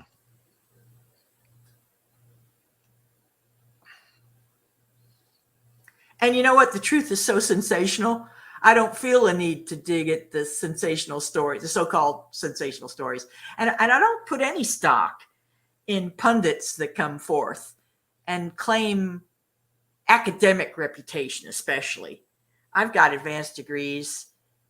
One advanced degree. I've got an undergraduate, double teaching major, and a master's in science. And a lot of people have master's degrees now. I'm not bragging. I'm just saying that I don't pull my academic cred card very often. I introduce myself to couch who I am, but I don't keep playing it over and over and over and beating that drum that because, for example, because I'm thinking of Avi Loeb, just because he's a Harvard dude, everybody bows down and worships him. Well, I'm a Harvard dropout. Bow down and worship me. You know? And who was it? Bill Gates dropped out of Harvard or Zuckerman? One of them. You know, a lot of people have dropped out of Harvard. A lot of people have graduated. You asked me if I'm special. I don't think so. I'm unique, but I don't think I'm special. And so these Harvard or MIT actually, I think MIT are scientists, so I give them more credit. But Harvard, Yale, okay, these guys, the Harvard versus Yale, this whole thing, I don't put a lot of stock in it because there's a lot of politics going on there. And I'm not interested in that level of the politics, that underhanded behind the scenes ivory tower, let's perpetuate the cover-up politics. The politics I'm interested in is what's going on now and what Steve Bassett has been doing for decades. He's the first self-styled exopolitical ambassador to Congress or to the nation, right? The first U.S. representative. Even before the United Nations created an office for an exo politician, basically. An exo ambassador. The United Nations has a position for a woman. At last I knew it was a woman whose job is to interface with ETs, should they show up. Interesting. I want that job. Interesting. You'd think maybe they already had shown up, right? They never left. They created us, and some of them never left. A lot of them left, but some of the original ones are still around, and then others have come. And we're a beautiful, attractive planet spinning in a black void of space. We're blue and white. We're described as a marble, right? Do you remember Men in Black? Yes. The end scene. I'll never forget it. That pullback from the cat's orb, right? pulled it back, and it's a world in a world in a world of galaxies and universes. I really think that's how it is. And that it's like Horton here's a who. Finding the Earth is an achievement. I think we're out on this far-flung arm of a spiral galaxy in a galaxy of galaxies, in trillions of galaxies. The amount of mass, the amount of You need to hold on right there because we got to go to the show here. Here we go.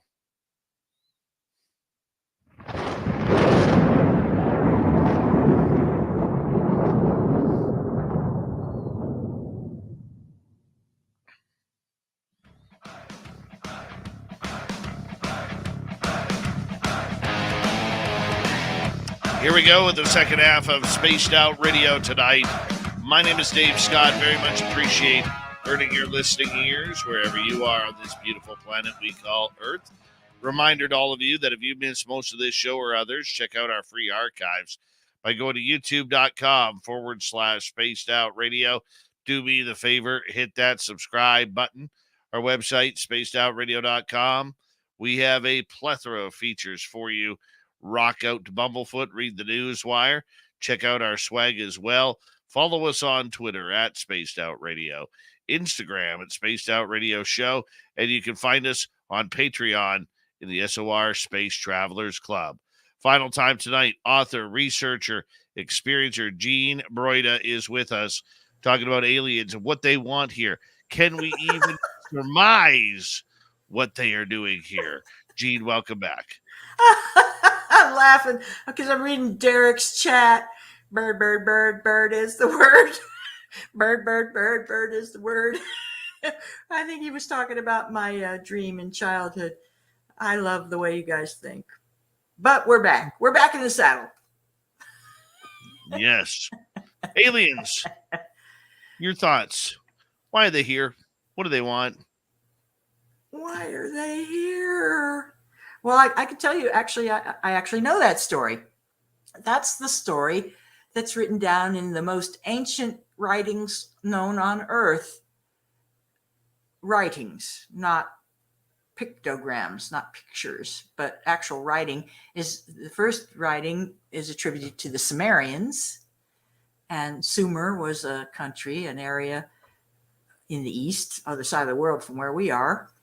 It predated Babylonia, which predated Egypt, what we think of as ancient Egypt. And so I happened to notice Sumerian artifacts in museums when my folks took us over to Europe on vacation. They liked museums. They were sciencey, geeky people. So I was drawn to these cylinders that had bas-relief carving on them. And it turns out years later, decades later, anthropologists discovered that when you take these clay cylinders and you roll them, hardened clay cylinders, and you roll them, by the way, some of them were stone, but when you roll these clay cylinders over wet clay, it leaves an imprint and you can read it. This was how they kept records on a cylindrical tube. They didn't have paper. So the very first records from Sumer were accounting for crops and livestock, for taxes. So we know the Anunnaki I'm getting a little bit ahead of myself. Okay, so first text discovered, first writing attributed to Sumer and the Sumerians. Okay, so where did they get writing from? How did they get writing? Where did it come from? They, according to the Sumerians chronicled, they got writing and everything else in their civilization. In fact, they got being from an alien species called the Anunnaki. Now, a lot of people listening are going to know this story, or at least part of it. You know, that won't be a strange word, the Anunnaki. The Anunnaki were ETs who came from a planet called Marduk. And they came to mine gold, and it wasn't just gold to make coins. It's something called monatomic gold, one atomic gold, monatomic. Don't know much about monatomic gold per se, except that they were going to use it to inject somehow into their atmosphere to fix it, to repair their atmosphere on their home world. So they came here because Earth was rich with gold and didn't have any species on it to stop them from taking the gold. So they came with a slave species called the Ijiji. And the Ijiji were very pale complected and not strong. Their bone structures were not strong. They were pale and weak. And they'd been bred on a planetary system that did not have intense electromagnetism and gravity like Earth has. Earth is considered a very dense planet, and the electromagnetic field is very active, and the gravitational pull is very strong, and it traps entities that are out of body. It can trap entities that are out of body, so they have to be very careful. Anyway, the Anunnaki came in spaceships. They came and they landed, and they brought their slave race to mine this. They had a plan when they showed up. They came for the gold. So they landed in the Sinai up in North Africa for reasons that I don't fully understand. Probably climate, just not quite so bloody hot, but who knows why. Near the Mediterranean Sea, maybe it had to do with water. I don't know why they chose the Sinai, but they did. And so they began to populate the Sinai, and then they populated South Africa. And there's lots of people doing splendid research in South Africa on ancient archaeology down there, including, I want to shout out Michael Tellinger. I've met Michael Tellinger. He's straight up, and now he's looking at how to solve global societies through the one small town movement, which has nothing to do particularly with extraterrestrials, but it's interesting how his mind works and how he has evolved from looking at very clear archaeological evidence of giants and aliens inhabiting South Africa and what they were doing down there, which is somewhat horrific. That's a topic for another day.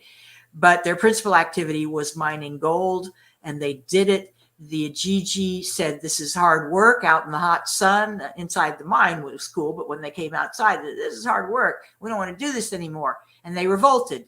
And after the slaves revolted, the Anunnaki killed them all. And now, having no workforce, the Anunnaki went on Earth, appealed to their king, Anu, back on the homeworld, Anu.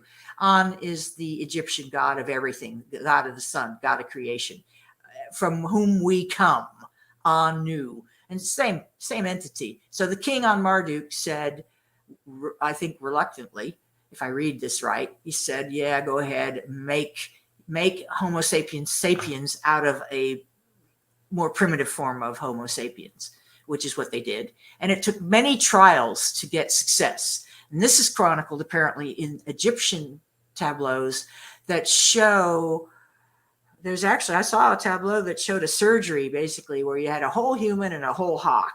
And in the next panel, both the heads had been cut off. And in the third panel, the hawk head was put on the human body, like a cartoon would be, panels of a cartoon.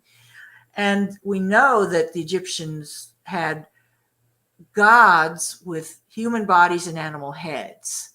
Well, was this residual from Sumerian experimentation on how to hybridize proto-humans to make them useful as slaves in gold mines?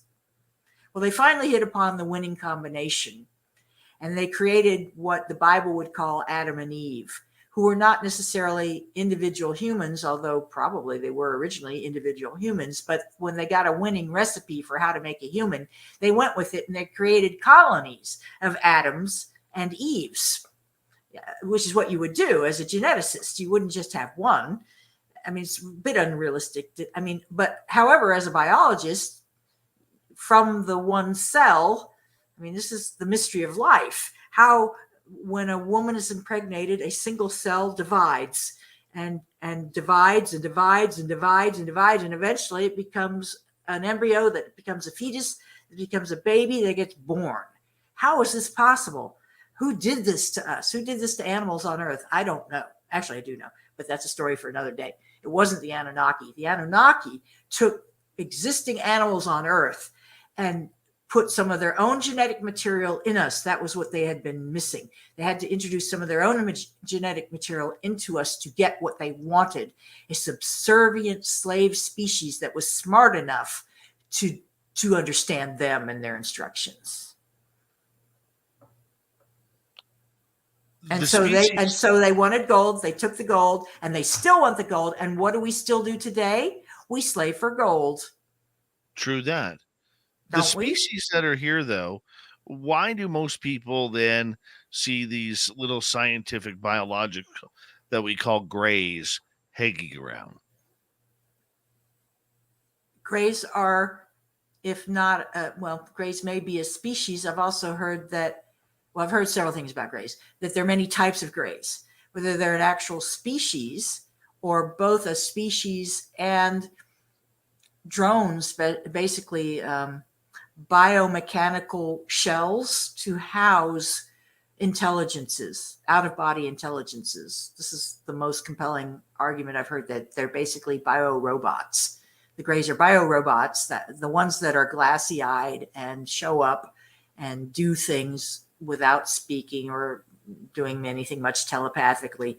They just perform routine functions. They're probably droids of some kind. Whereas there are other species of grays that are taller, and there are many kinds of grays, apparently, many kinds of grays. And some are more intelligent than others, some are more advanced than others, and they all have different attitudes towards humans. So why do people see gray aliens? It's probably because they're the workforce of other alien species, including other gray aliens. Confused yet? Are they so you believe they're the worker bees of all of the different major species out there? That's the word on ufology street. Okay. Have you been in contact with these grays? No, I have not. And that reminds me of something. Part of my agreement as a very young child, I think, was that, or perhaps later when they visited me later, I'm sure they visited me my whole life, probably overnight dreaming, or they can abduct people and bring you back to where a second has elapsed. You wouldn't even know you were gone. I mean, this is how crazy this gets. But I'm sorry, my mind is just rambling all over the place, and it's very late for me. Could you restate what was I about to reveal? Oh, it was about. Tell me. Just more so about the reasoning behind the scientific experiments that these grays seem to do for us or to us. Well, they're inquisitive. Why does a scientist do anything? Why do kids like an ant farm? Why do kids stare for hours in an ant farm and then take the ants out and kill them? I don't know. Indeed, there's some things we just can't know. But one thing the Anunnaki noticed was that proto-humans were very violent and strong. And the Anunnaki, being off-worlders, were not strong physically. They were technologically enabled. And in a sense, they hid behind their technology to get their will, right? But they were fairly feeble physically, intellectually superior. And they wanted control over their human subjects, that's for sure. And they still want that. However, there's a faction of them, the so-called fallen angels. This is my thesis, my theory. The fallen angels really were on the side of the human beings and wanted us to know of our divine origin. We're all children of God, and that we were bioengineered by the Anunnaki for this specific purpose, to labor for them, and that we really don't need to anymore. I mean, we don't need to be their slaves, perhaps. And even if we do need that under some contract or agreement that we never signed on to, we as human beings have this alien gene or DNA component. It's a DNA splice. It's not a whole gene, but it's a sequence. It's a DNA sequence that we have that's not found in any other animal on Earth. This is astonishing. This is impossible. Actually, it's impossible for this to be, and it is. That we have, human beings have a gene splice that doesn't exist anywhere else on the planet. And we are the only species that we know of that prays, meditates, communes with God directly. And it is my opinion that that divine spark is what this genetic component is, that this genetic component governs that and some other traits that we have too as human beings.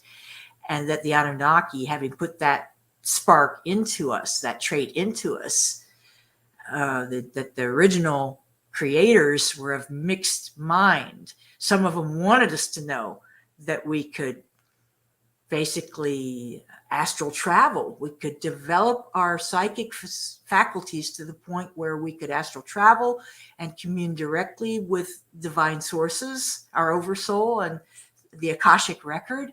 But then the guy in charge of the spaceports, not the bioengineering, the guy in charge of the spaceports and off-world activities going back to the home planet said, no,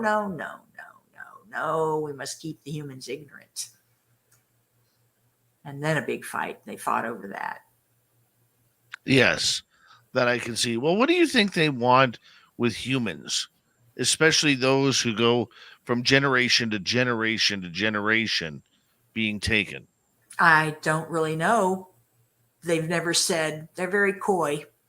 You know, they're not big talkers. Sure. And I would think a more realistic answer would be that different groups would have different objectives. I can see that, and they are more silent than anything, unless you get the ones that are kind of speaking telepathic to you, which is always kind of fun. Familiar with that Swiss guy, Billy Meier, the one who's has he been debunked or what? Yes. Okay.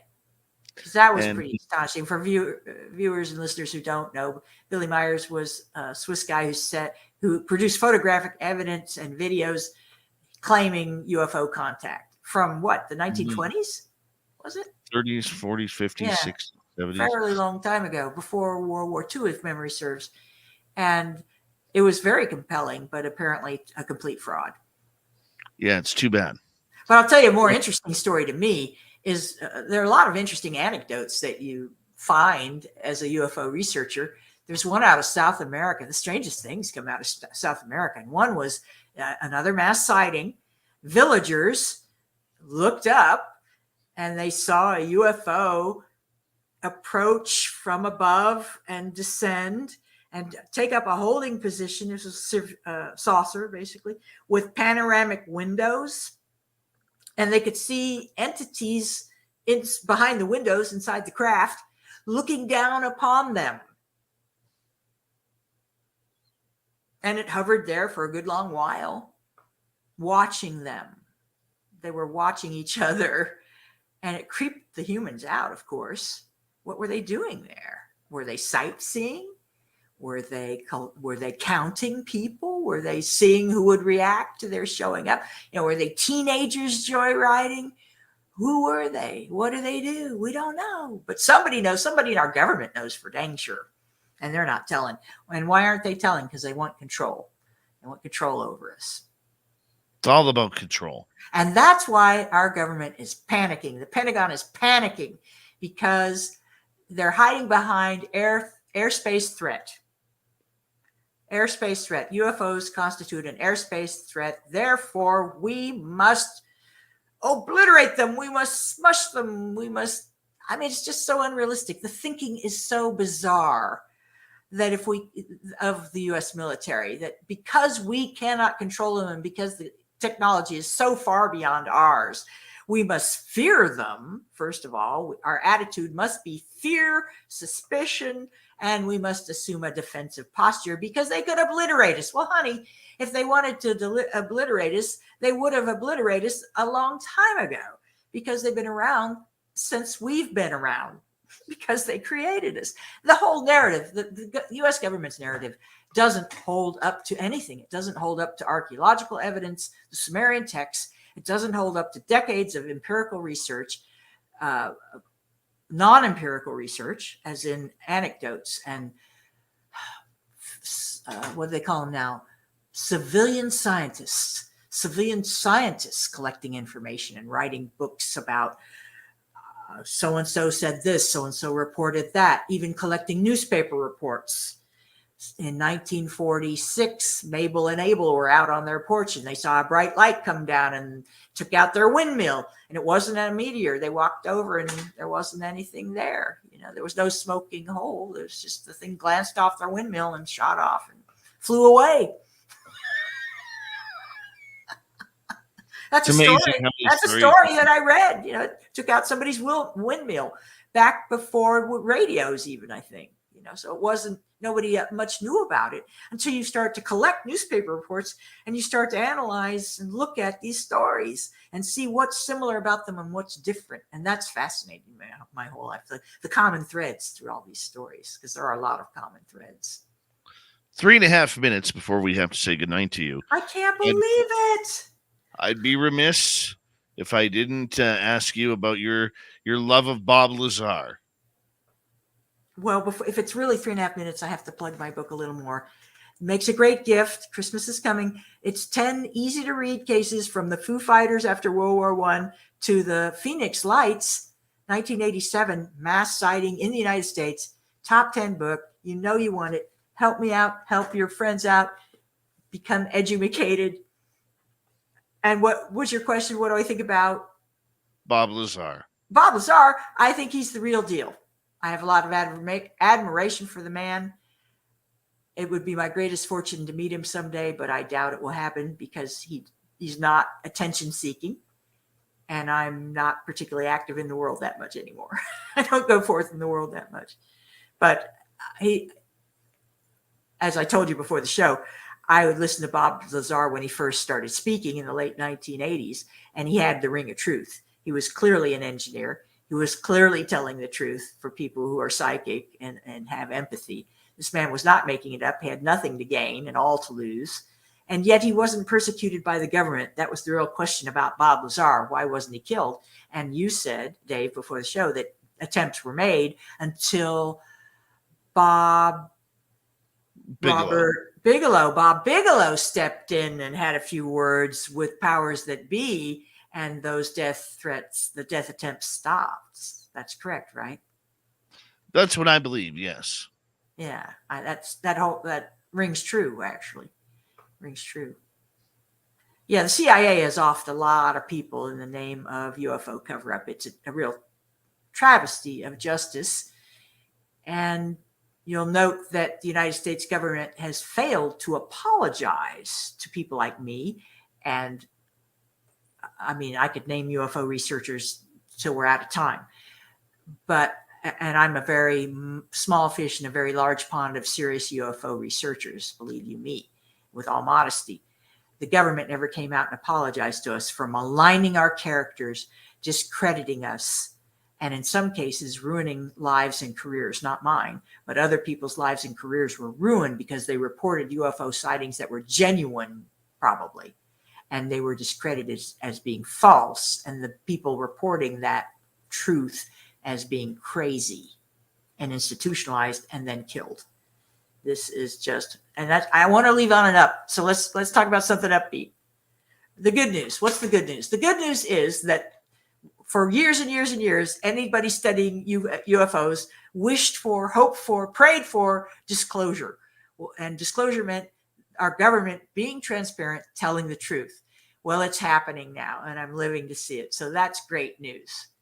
Will it happen in my lifetime? Will my government say, yeah, not only do we not know what the alien craft are, but we do know who the aliens are, and we have been collaborating with them, and they are here to mine gold. And everything Jean Brda said on Spaced Out Radio on November 18th, 2023 was correct.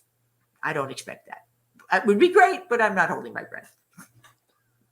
Jean Brda, thank you so much for coming on Spaced Out Radio tonight. It's been an absolute pleasure to have you here and joining us to talk UFOs and Peru and alien contact. It's been one heck of a good show. Thank you so much once again. Well, thank you, Dave, for the next, opportunity. Hour number 3 sees Steve Stockton from Among the Missing. Then, right after that, Courtney Marcassani will be here for the UFO report. Hour 3 of Spaced Out Radio is jam-packed. Stay tuned. We will be right back right after this.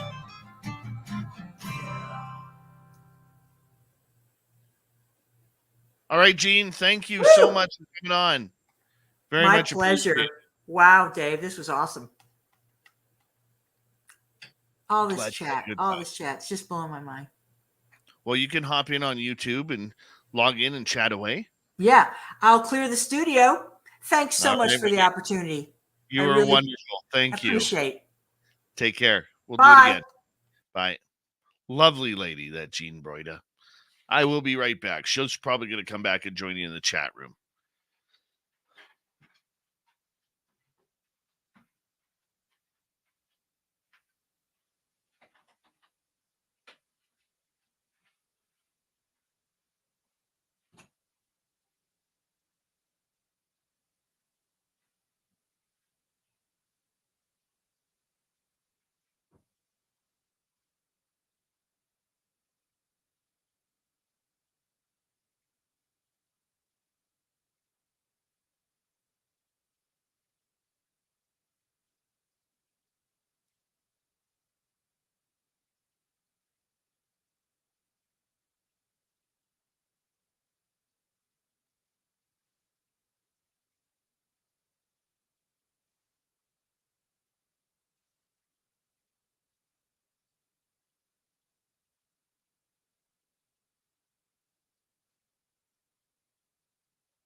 All right.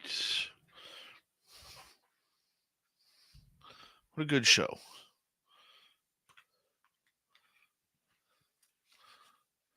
Thank you, Rat Sass. Very kind. Very kind. Thank you.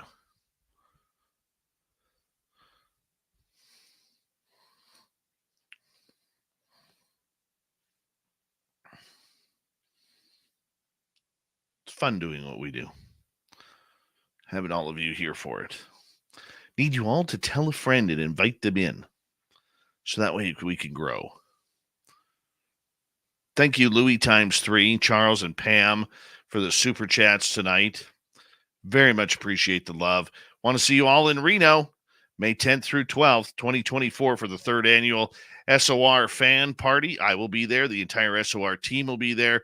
Special guests like Merle, Science Bob, Melinda Leslie, Geraldine Orozco, Jim Goodall, and more. Get your hotel. It's Silver Legacy Casino and Resort right now.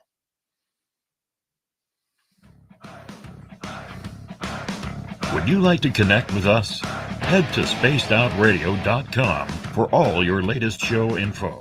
Now, back to Dave Scott and SOR. Here we go with the 3rd and final hour of Spaced Out Radio tonight.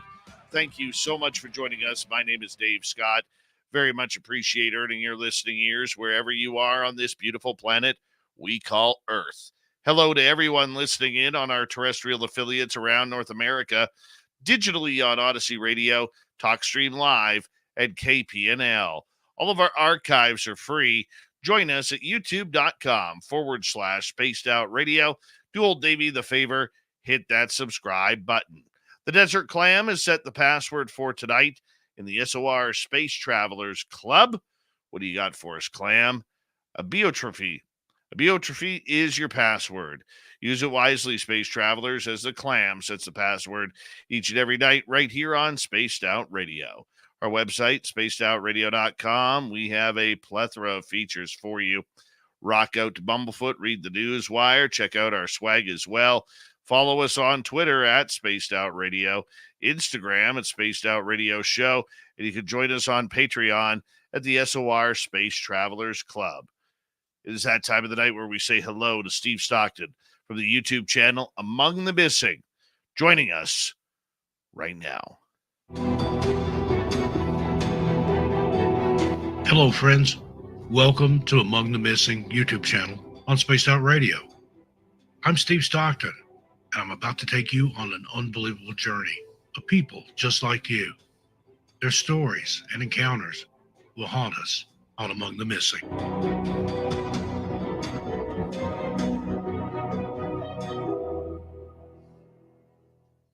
In 1988, a hiker had a terrifying experience that, to him, was even more frightening than encountering an apparition. As the man was hiking along the trail, he noticed a bright light emanating from the forest behind him. He was not bothered by anyone, nor did he investigate the source of the light, but he decided to set up camp for the night somewhere nearby. Later, he was awakened by a strange man standing over his hammock. The unfamiliar, lurking man also got startled, fled, and yelled to some other unseen people that the hiker was awake. Being terrified by this incident, the hiker quickly packed up his gear and hurriedly continued his hike to put more distance between himself and the unseen people. He continued hiking nonstop for some time. Nevertheless, while resting in his hammock some nights later, he was cut down, wrapped up, and dragged away to some undisclosed location. Unknown people beat him mercilessly as they shouted to one another while others prepared something. Luckily, the hiker got a chance to cut through his hammock and escape. He reported the incident to the authorities, but the officials never found anyone responsible for attacking him that night. And what about the couple that were watched by unknown forces? A young couple had a frightening experience while hiking on the Appalachian Trail in Virginia's southern region. During the night, while they were sleeping in their tent, they were suddenly awakened by odd noises and rustling sounds coming from outside their campsite. The young man ventured out to investigate and successfully frightened off some mysterious figures lurking about. It seemed the figures had wanted him to pursue them, but he chose not to. The couple then camped the next night with their backs against a cliff, guns at the ready. While the couple slept, the figures returned. Startled awake, the couple fired shots into the woods and the figures quickly retreated. The pair hurriedly left the area, and by midday, they noticed a silhouette of someone standing in the distance watching them. Fortunately, they were able to leave the trail and reach civilization without any harm. And now, the legend of the Wampus Cat. The Wampus Cat, also known as the Cherokee Death Cat, is a large feline resembling a mountain lion or cougar. It is said to have tan yellow fur, 6 legs, and striking yellow eyes. According to legend, the creature's origin is rooted in a curse placed upon a Cherokee woman who witnessed a sacred pre-hunt ritual. She took refuge beneath the pelt of a large cat and was subsequently transformed into the half-woman, half-beast featured in this popular Appalachian myth. The Wampus Cat is said to roam the mountains alone and often expresses her frustration through angry behavior. She is known for standing on her hind legs and using her supernatural powers to drive her victims insane. Even though the Wampus Cat folktale features the Cherokee people, the name likely comes from the word catawampus, a mountain folklore that describes a boogeyman or something that had gone badly. In 1964, there were reports of a strange creature wandering around US 70. The newspaper dubbed it the Wampus Cat, and the name ended up sticking. And then there's the legend of Bigfoot. Now, legends of Bigfoot are ancient and have been passed down through generations. Stories of wild men in the woods are known by different names in different cultures. The Salish Sasquatch call it Sasquatch, while the Algonquin of the north central region refer to it as the Witico or Wendigo. Other nations tell tales of a creature similar to a man, but with special powers and characteristics. According to the Ojibwe of the northern plains, the beast would appear during times of danger, and other cultures believed that it was a warning messenger, encouraging people to alter their behavior. Starting in the late 1800s and continuing into the 1900s, North American settlers reported sightings of a mysterious creature. Huge footprints, sporadic encounters, and grainy photos and videos later only added to the mystery. The cryptid is said to stalk the woods, occasionally frightening campers, loggers, and hikers, with numerous accounts documented in the North Georgia mountains. Witnesses have described the creature as a giant upright ape or even a hairy human, standing over 8 feet tall and possessing a powerful, robust build. In the Berkshires of western Massachusetts, numerous sightings of Bigfoot have been reported, including along the Appalachian Trail, in Beartown State Forest, and the October Mountain State Forest. Presently, the debate and research continues. Entire organizations exist to study and document Bigfoot and prove its existence, and groups regularly search the Northwest woods looking for that ultimate proof. Today, individuals can commemorate this mythical monster of the Appalachian region by attending the Bigfoot Festival in Marion, North Carolina. And thank you, Steve Stockton, for coming on to Spaced Out Radio with another creepy story. We love Steve around here as he kicks off hour number 3 every Monday through Friday night. If you want more stories just like that, what you need to do is you need to head on over to youtube.com/Among the Missing. Hit subscribe, ring that bell when he puts up new content each and every week. All right, we are just waiting for Courtney Marcassani to hook up with us. She's having some troubles with her internet connection at her hotel after taking in the Soul Conference in California. She is trying. We're trying to effort. This is where we use the word efforting. Efforting. When she does, we will bring her in. This UFO stuff is just getting absolutely silly. And I'm hoping that we can hook up with her because David Grush is actually speaking at this event. Yes, the whistleblower on UFOs is speaking there. And I think she may have had an opportunity to see him. I'm not sure if he spoke this evening or he's speaking coming up this weekend. But nonetheless, he is at this conference. And I want to know what's going on. I want to know what the word is over there. Because this is where it gets really, really interesting. Very interesting, to say the least. So we're hoping that Courtney can figure out her internet connection. That's one thing about hotels. Okay. It's one thing about hotels. They provide internet connection, but you ever notice that it never seems to work properly? Hook up to our Wi-Fi. It's free. Yeah, you hook up and you can't connect to anything. What's the point? What is the point? I wanted to read you guys this letter. Grant Cameron put this out on social media. I want to know your thoughts on it. He said, people wonder where they are hiding alien secrets. When I do my President Johnson book, I will explain the importance of this location. Now, this is a letter, okay, by Robert Collins in a USA Today newspaper dated July 5th through 7th, 1996. There appeared, in reaction to the ID4 movie, an article entitled, "What If They Did Land?" When the different agencies were asked to join about a plan in case of an alien attack, USA Today received the following responses. No plan, say the White House. No plan, say the Federal Emergency Management Agency, otherwise known as FEMA. Relating these quotes to the reports of an elite community of members known as MJ12, who reportedly dealt with aliens and their recovered artifacts. The following has been uncovered over the years of research. MJ12 had a cover under which it operated, and that cover was reportedly the Office of Emergency Preparedness, Special Facilities Division. The OEP office is now the Federal Emergency Management Agency, once again, FEMA. If the reader will note that's quite something to have the reported MJ12 group under such an office and yet have no plan in case of an alien attack. The MJ12 name has reportedly been changed at least 3 or 4 times.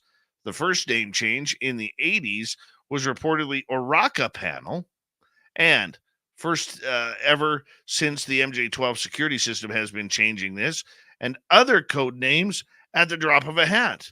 And from an anonymous mailer, we get this. Wrong. The government has, or at least had, a plan to face a possible alien attack. National Strategic Operation Plan 355-1, Annex 3K, was the plan as of 1988. It might have changed, but that was the plan when I left. The plan was code word top secret. The code word was, I better not say what it was, just in case the plan is still classified. The plan was very complex and contained 30 volumes of what-if scenarios. Now, apparently, for more information, you could Google it. That's pretty incredible. Grant Cameron doing his great work. We're going to get Grant on next month for a year in review of UFOs and the world. So I find it an interesting story. I really do. Because it really goes to show how many different groups there are in the U.S. government that are truly looking into this phenomena. And these are just the groups we know. Okay? Whether right now it's Arrow or it's different sections of alphabet groups like the NSA or the NRO or CIA, the FBI, all the military groups, they all have their own. They all have their own little secret codes. The Department of Energy has theirs. Okay, the Department of Nuclear Energy has theirs. Everybody seems to have their own group. The question is, are they talking to each other? Are they talking to each other and communicating about reports?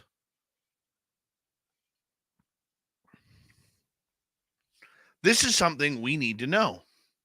Because if they're not sharing the information with us, aka the public, the media, or whomever, are they at least sharing the information with themselves?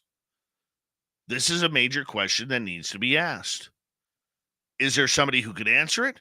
Probably not, because we're so focused on the government side of things that we forget that there are other agencies out there looking to protect the secrets of the United States of America.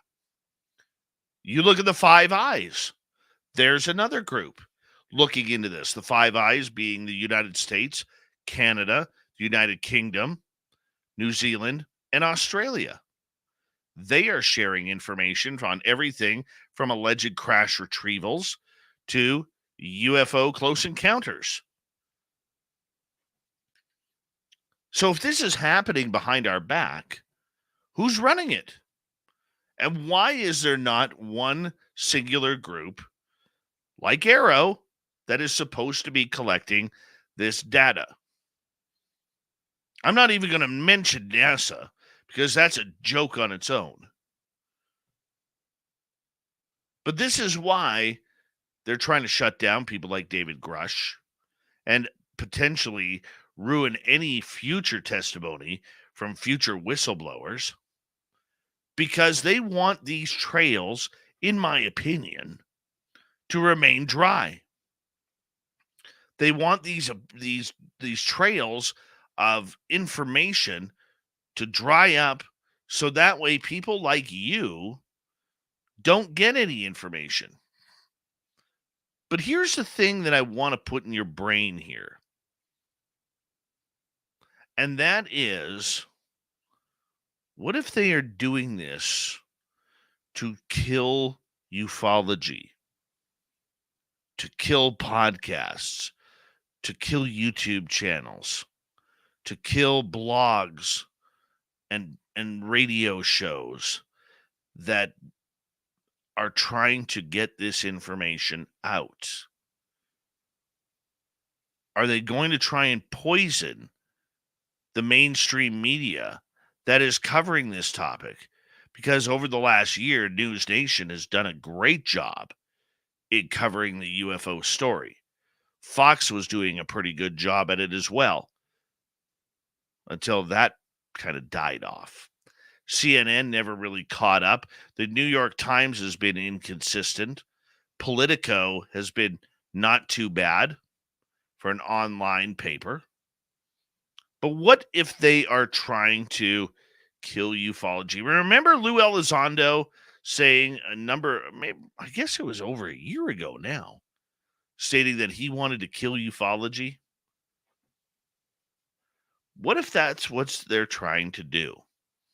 Eliminate the information of government insiders and government officials and military pilots from talking. What if they're trying to eliminate the story because it is bigger than any of us could conceptualize, and they know it? Or maybe that's just looking too deep.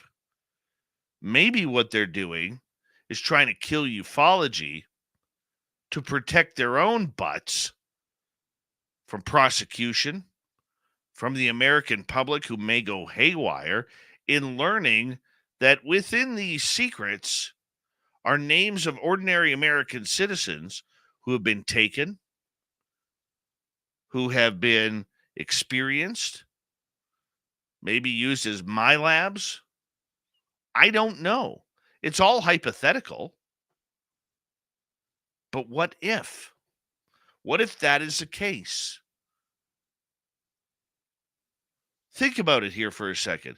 There have been a lot of clues over the last little bit here that have shown that they don't want to play in the UFO game. It started off with the United States Air Force saying, we're not participating. We've never heard anything from the U.S. Army.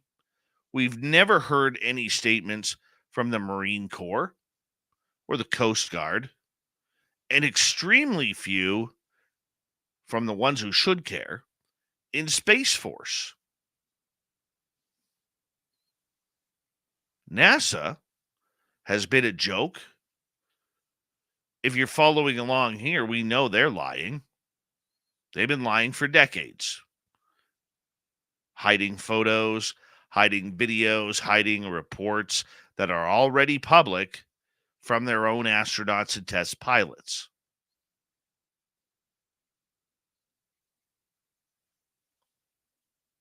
And their leader, Bill Nelson, who opened up the can of worms when he stepped up to the podium for the first time after taking NASA, is the one fool who put his foot in his mouth, and he's kept it there. But I want you to just conceptualize the fact that maybe everything that is happening for a reason. NASA saying they're not going to show any more videos. They're not going to release anything. They're not going to confirm or deny what's going on. So the way I look at it is this.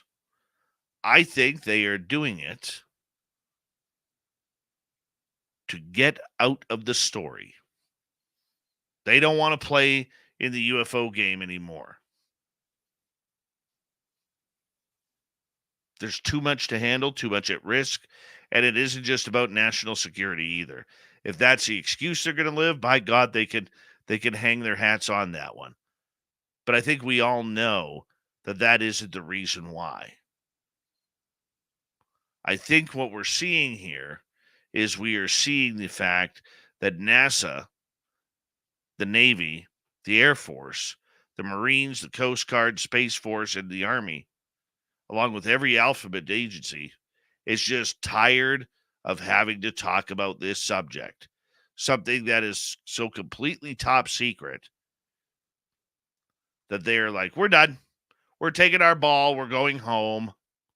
We don't want to play with you guys anymore. You're getting too close to the truth. But what is the truth? The truth goes down two roads. The first road is UFOs, aliens, they're here. David Grush is right. But the second road is a lot more ominous. That leads to places like Area 51 and the technology that they are hiding and possessing out in places like that they don't want us to see. That's where the missing budget money goes. Because if you work at Area 51 in places like Los Alamos and others, it's an empty checkbook. You just write on the check what number you need, and boom, you get the money. Billions? That's nothing. Let's get into the trillions. Spending money for the sake of disclosure. That's where we need to be looking. Because on that secondary ominous road, what is the United States government hiding? Are they hiding 0-point energy? Are they hiding things like hypersonic travel? Somehow I don't think they're building aircraft that leak oil and gas anymore, like the SR-71 or the U-2. I don't think they're going down that road. I think what they're doing is they are trying to figure out a way to kill the story. Problem is, ufology is too stubborn to let it go. And they underestimated the fact that sometimes we know what we're talking about as a public. When we return on Spaced Out Radio, we're going to try and hook up with UFO Reports. Courtney Marcassani taking in the Seoul Conference, where David Grush is supposed to speak. And more on UFOs when we return. We might even take your questions as well. Stay tuned.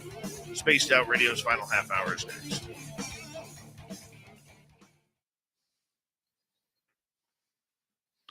Hi, little Timmy Senor.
Maybe we're not going to get Courtney tonight. I know she's having troubles. Potato Grouse, welcome to SOR chat. You got aliens too, man.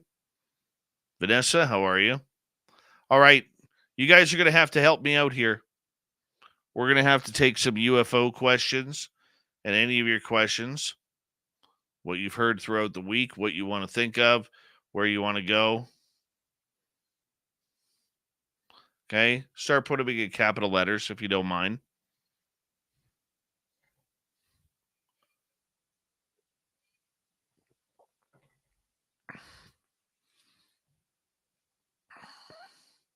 Yeah, that's what happens when you have a permanently broken nose, David Warman. You can't breathe out of it. And it squeaks. Like that. David S., thank you.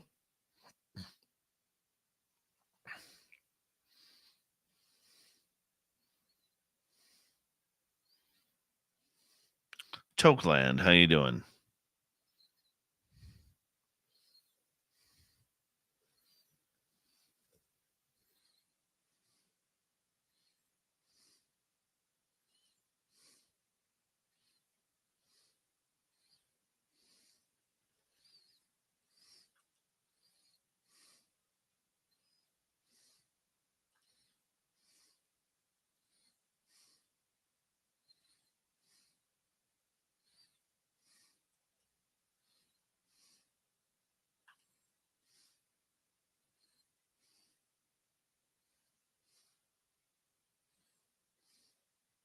Scabby, what's happening?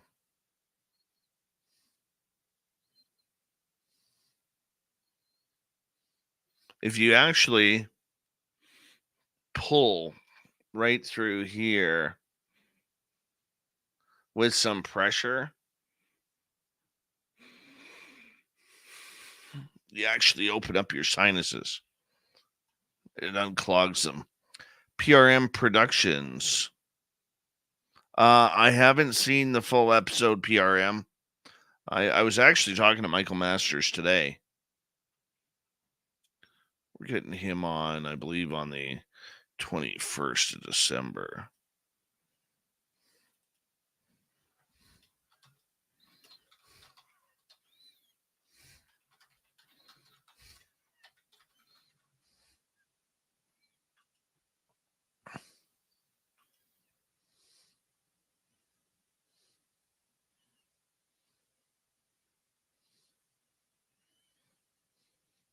More questions, people.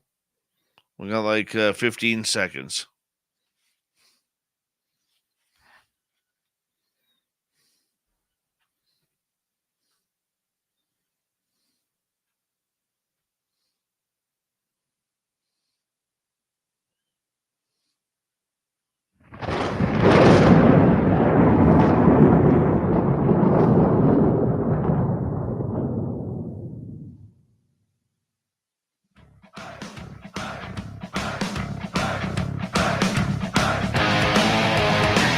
Here we go with the final half hour of Spaced Out Radio tonight.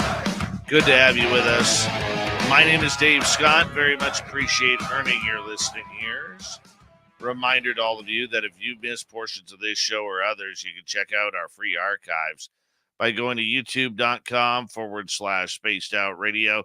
Do me the favor, hit that subscribe button. Our website, spacedoutradio.com. We have a plethora of features for you. Rock out to Bumblefoot, read the news wire, check out our swag as well. Follow us on Twitter at Spaced Out Radio, Instagram at Spaced Out Radio Show, and you can join us on Patreon by signing up for the SOR Space Travelers Club. The UFO report continuing. Unfortunately, due to bad cell phone and computer connections, we cannot reach Courtney Marcassani tonight. She feels bad. Feels real bad. All right, but we're going to continue on here on Spaced Out Radio with the UFO report. Why? Because we have to, and it's fun. It's fun.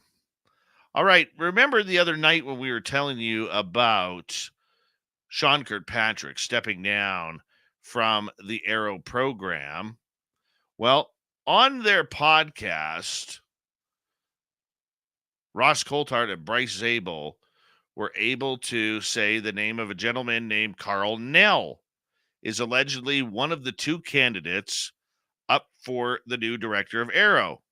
But apparently, there's a little bit of pushback from the DOD. Nell supported David Grush in an article on the debrief and agrees that the U.S. has crash retrieval programs with non-human aircraft. Wow. This is getting somewhere. So we know it's down to just a couple of names. I was able to figure that one out from one of my sources. But who is Carl Nell? This is who we got to find out. Well, let's find out. He is a colonel in the Army Reserve. He has commanded at every grade level he ever held and is currently Deputy Chief of Staff for U.S. Africa Command. He has more than 27 years of technology and organized leadership in top-tier defense firms, where he most recently served as Vice President and General Manager. This according to the Foreign Policy Research Institute and Google. So what do we need to know about this guy? Let's read his LinkedIn. Let's add him. Let's connect. Hey, Carl, let's connect. Add a note. I like UFOs too. There we go. LinkedIn members will mostly include a personal note. Hi, Mr. Carl. Dave Scott of Spaced Out Radio. We're LinkedIning him right now. Is that a term, LinkedIning him? All right. Would love to connect and follow your future in UFOs / UAP. Why will it not let me send?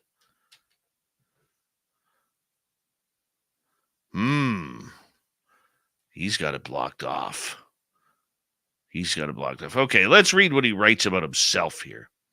Vice President and General Manager with more than 25 years of progressive P&L leadership in top-tier Fortune 500 firms, Bell Telephone Laboratories, Lockheed Missiles and Space, Northrop Grumman, Task, CACI or CACI, Ensico, actualizes board initiatives creating $250+ million in revenue streams in IC, DOD, Fed Civ markets, proven success, achieving operational excellence, new growth and business transformation in diverse, high-end aerospace R&D, large-scale integrated solutions.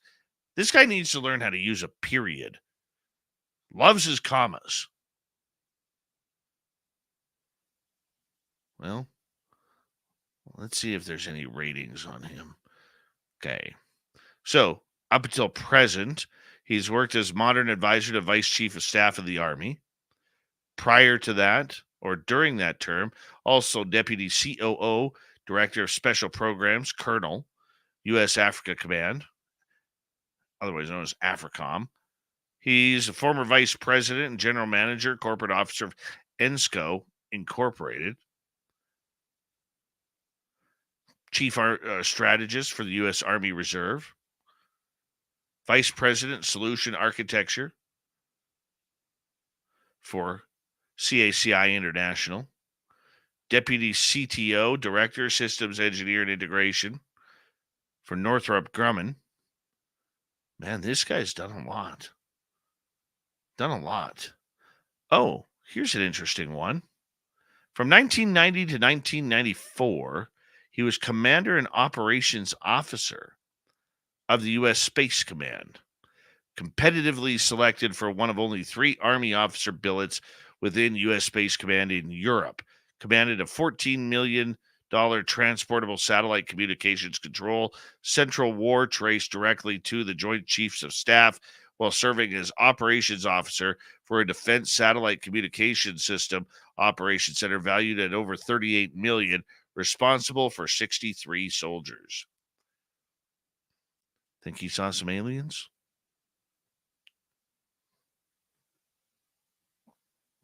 You think it's possible? Well, he's one of the two. Take it or leave it. He is one of the two. All right, we're going to kind of do something a little bit different here as we continue on.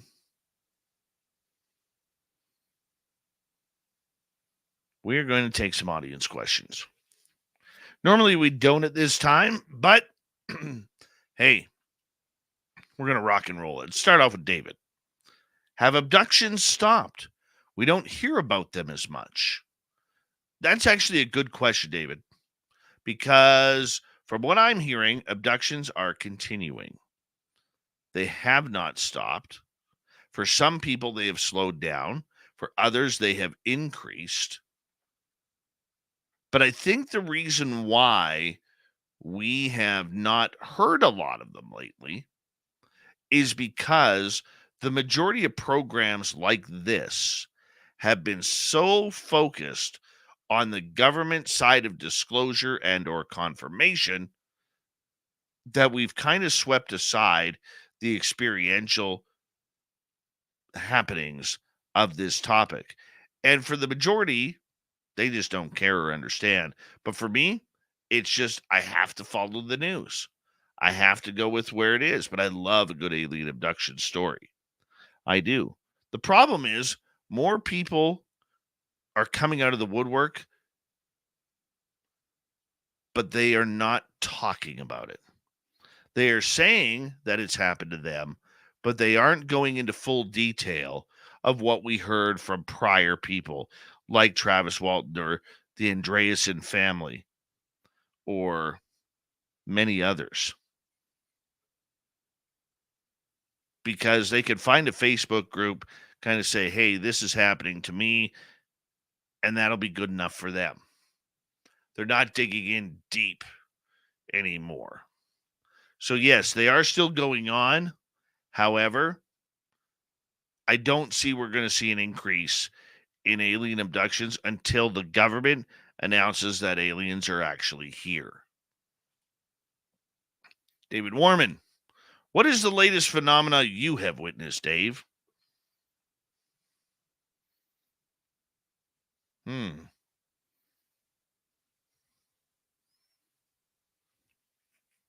Thinking.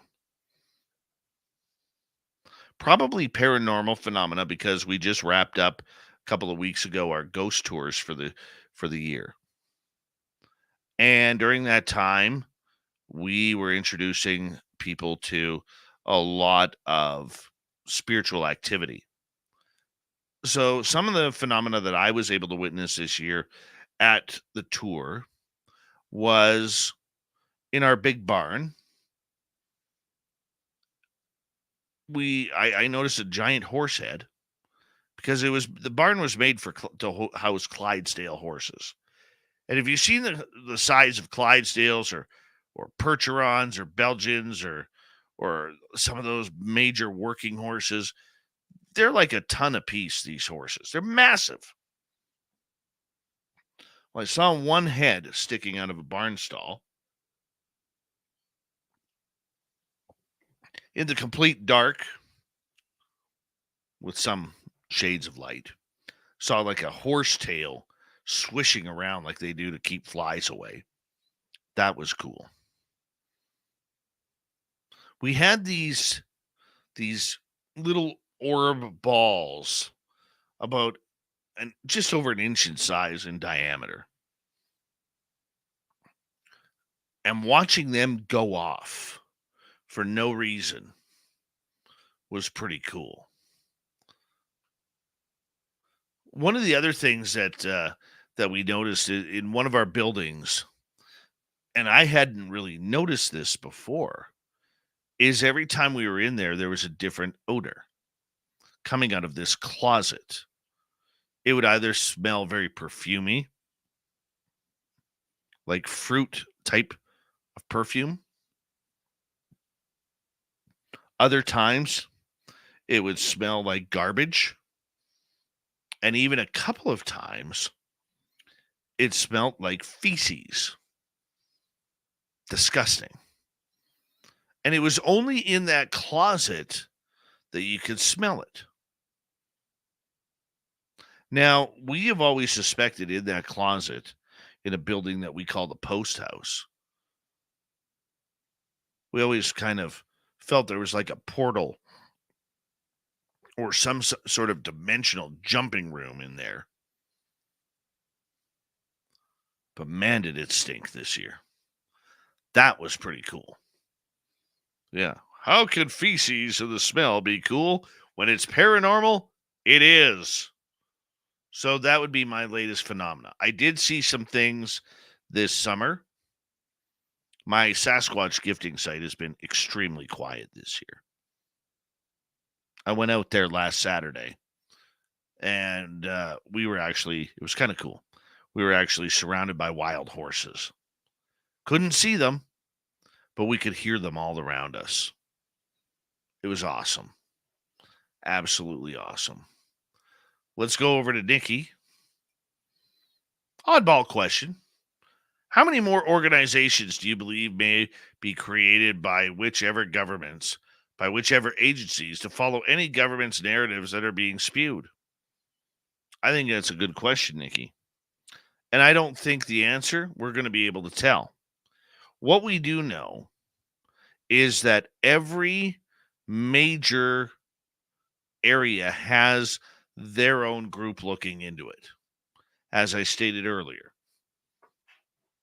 the 6 portions of the United States military have it. NASA has it. The Department of Energy has it. NRO, NSA,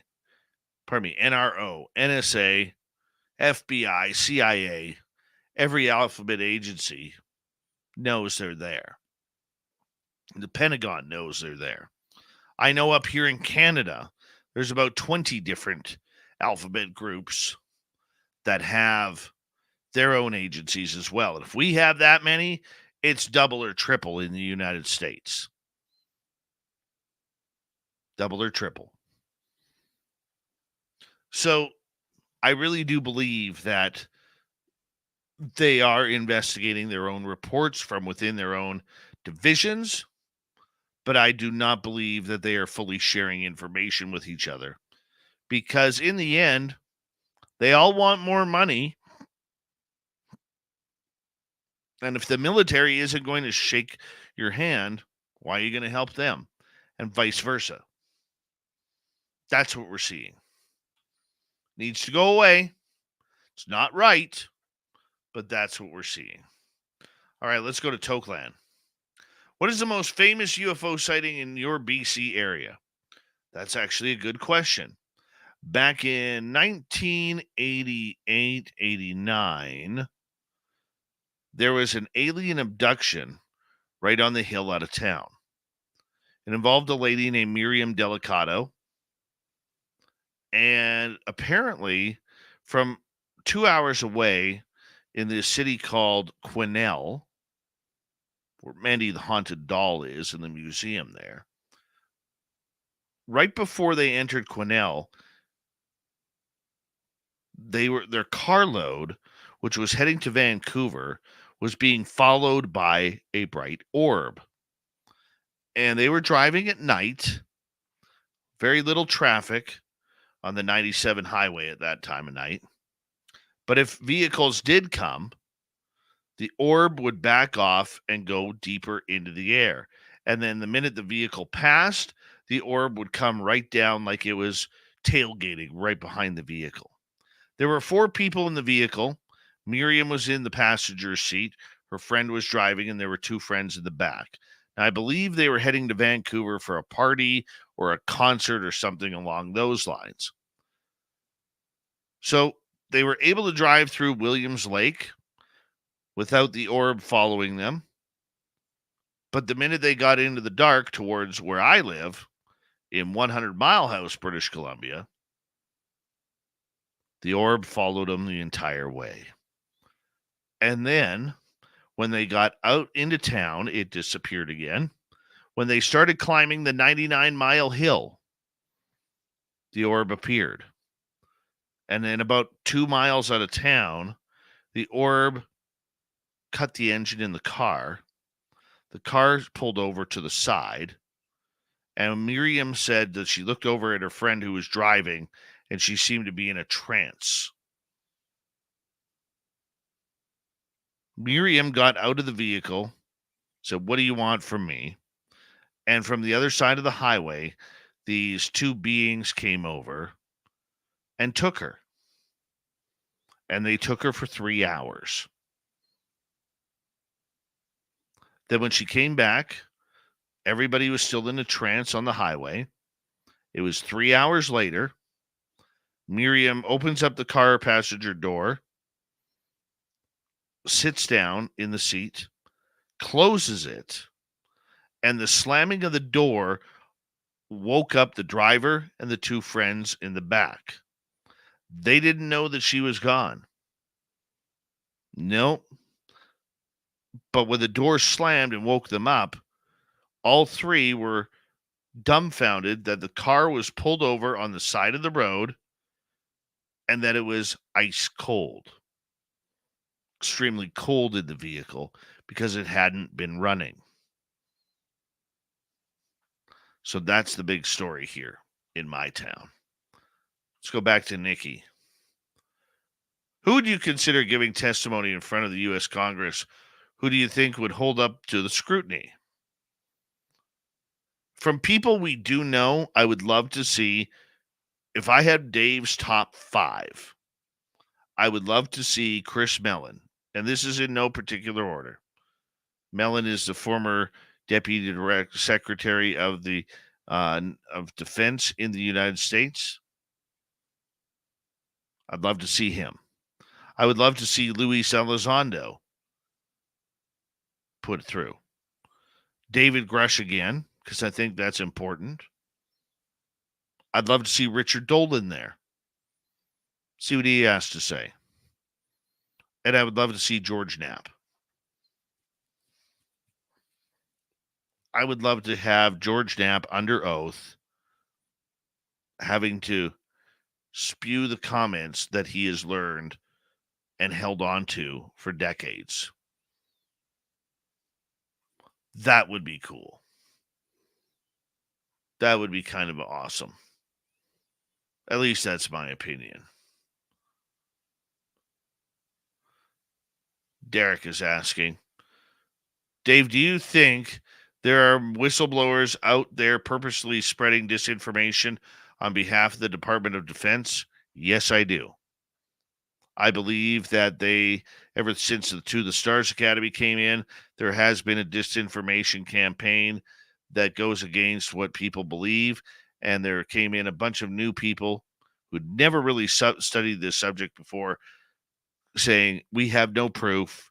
We need proof before we can move forward. Yes, I've seen things, but that means nothing when it comes to proof or disproof. We need more whistleblowers. We need more testimony, and we need somebody to help take the pressure off of David Grush. That's the big one right now. Continuing on here. Scrolling. Maybe that's all the questions. Maybe that is it for the night. All right. Let's go to Nikki. About 1 minute here. Why would you consider giving testimony in front of the U.S. Congress? Who do you think would hold up to the scrutiny? I'd love to, because I got no skin in the game. But somebody like David Grush is doing an incredible job. He's ignored ufology, probably on purpose. Why? Because he is tired of people putting words in his mouth. But I would love to see him come. I would love to see Elizondo once again. I'd love to see Chris Mellon, Richard Dolan. You know what? For giggles, let's say Science Bob as well. because he's pretty brilliant as well. What a great show we had tonight. Thank you guys for all holding on in there as we were accidentally missing Courtney, who couldn't get connected to her computer to take in the UFO report. Guess that's what happens when you have strange power grids like California. We got Mr. Ron Bumblefoot Thal rocking in the background with Little Brother is Watching. Bumblefoot is the official music of Spaced Out Radio, rocking us in and out of every single show. Get your horns up for the guitar god himself. Special thanks to everybody listening in at work, at home, in your cars, wherever you may be. Thank you to everyone in our chat rooms tonight. YouTube, Twitch, LGAB, Facebook, Spreaker, LinkedIn, the Space Travelers Club, and on X at hashtag Spaced Out Radio. I know you're out there somewhere. Remember, this show is copyright by Spaced Out Radio and SOR Media Ventures Limited. Thank you so much for choosing to share your evening with us, because together, my friends, we own the night. Mr. Bumblefoot, we need a favor. We need you to take us home.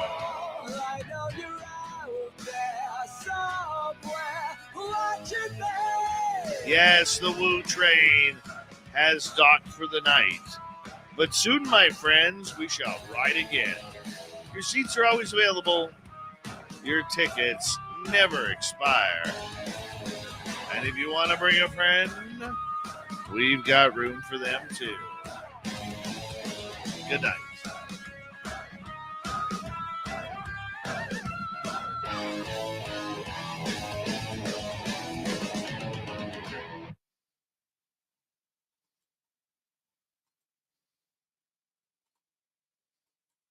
Nice job, people. Nice job. Should be proud of yourselves tonight. Got some woo. Got some game going on.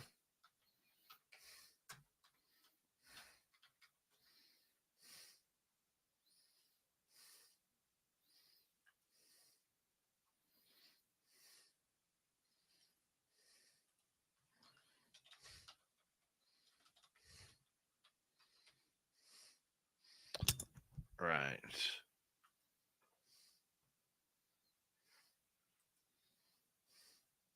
See what else you guys got for me.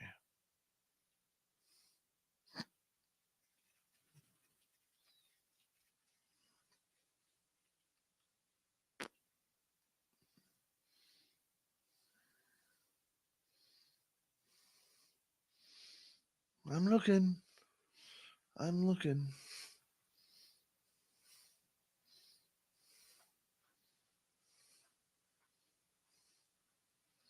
Coulthard hasn't been in the business that long, D-Cypher.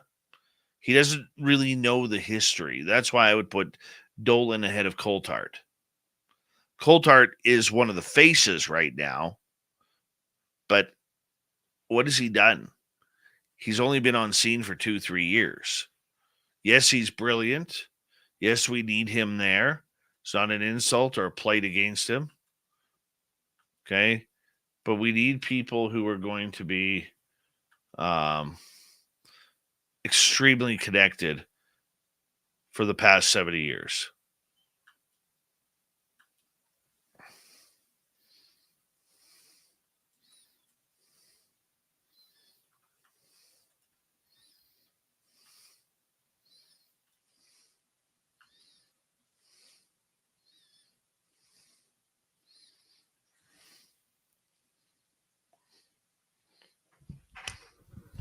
Yeah, I don't know the names to that, Derek.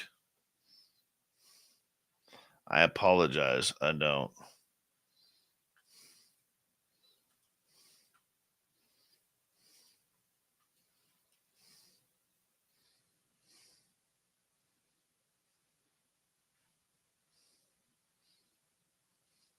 You know when it's winter and your skin gets really dry and your stomach gets itchy and your back gets real itchy? That's what I'm going through right now. I'm so itchy. So itchy. So itchy.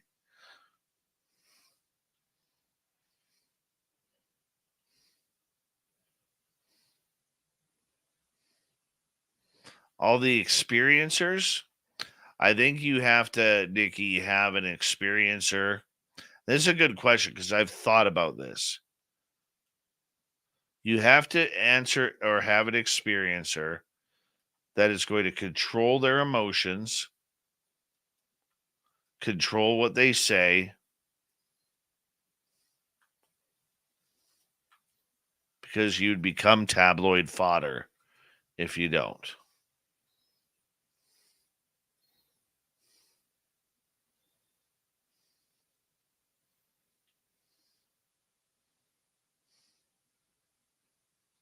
Sorry, I'm just making a cut here.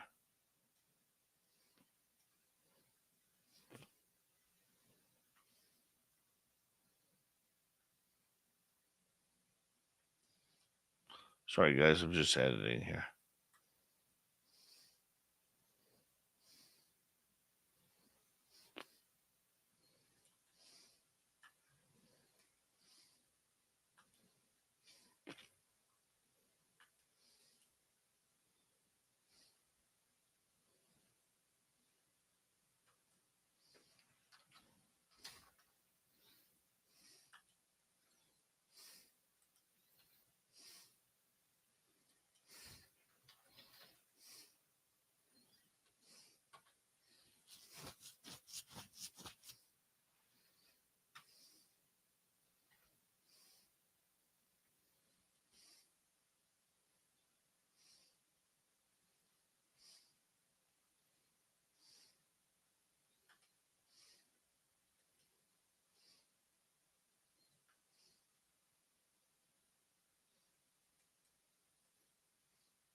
What do I do here? Okay. Sorry, guys.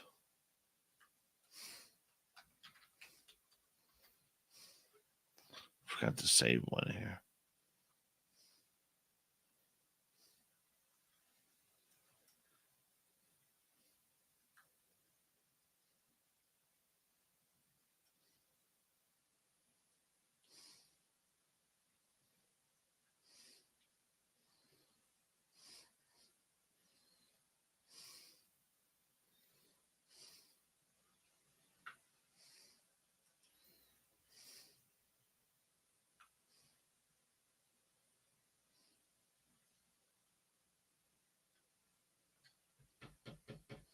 All right, got that done.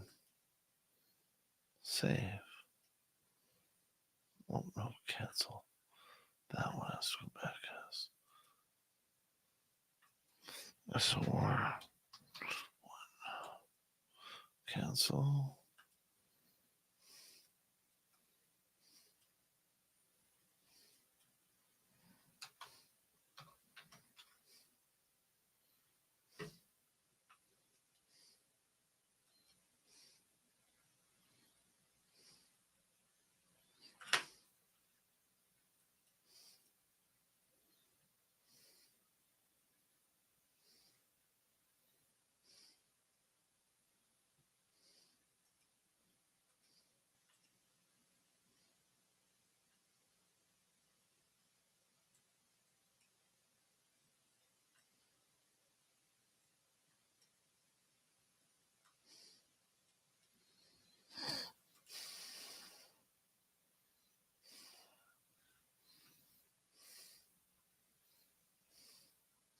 All right, guys.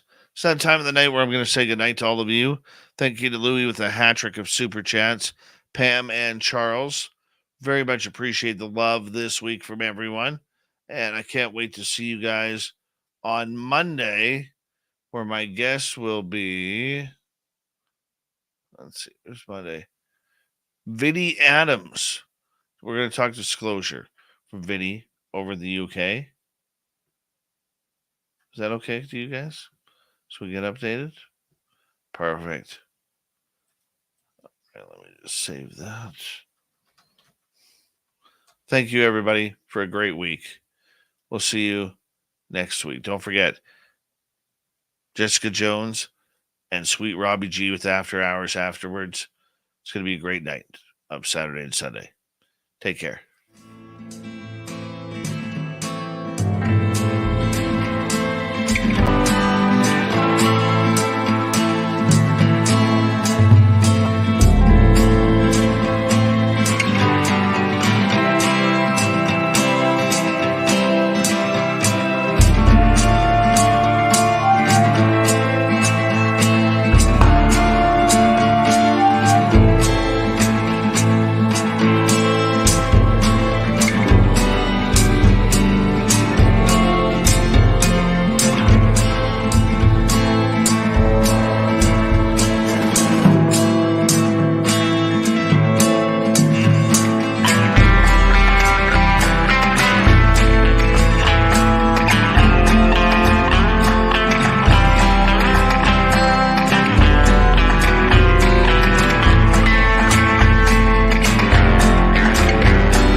Stay healthy, my friend. You too. You need bail money, give me a call. Always, Dad. Take care. You too.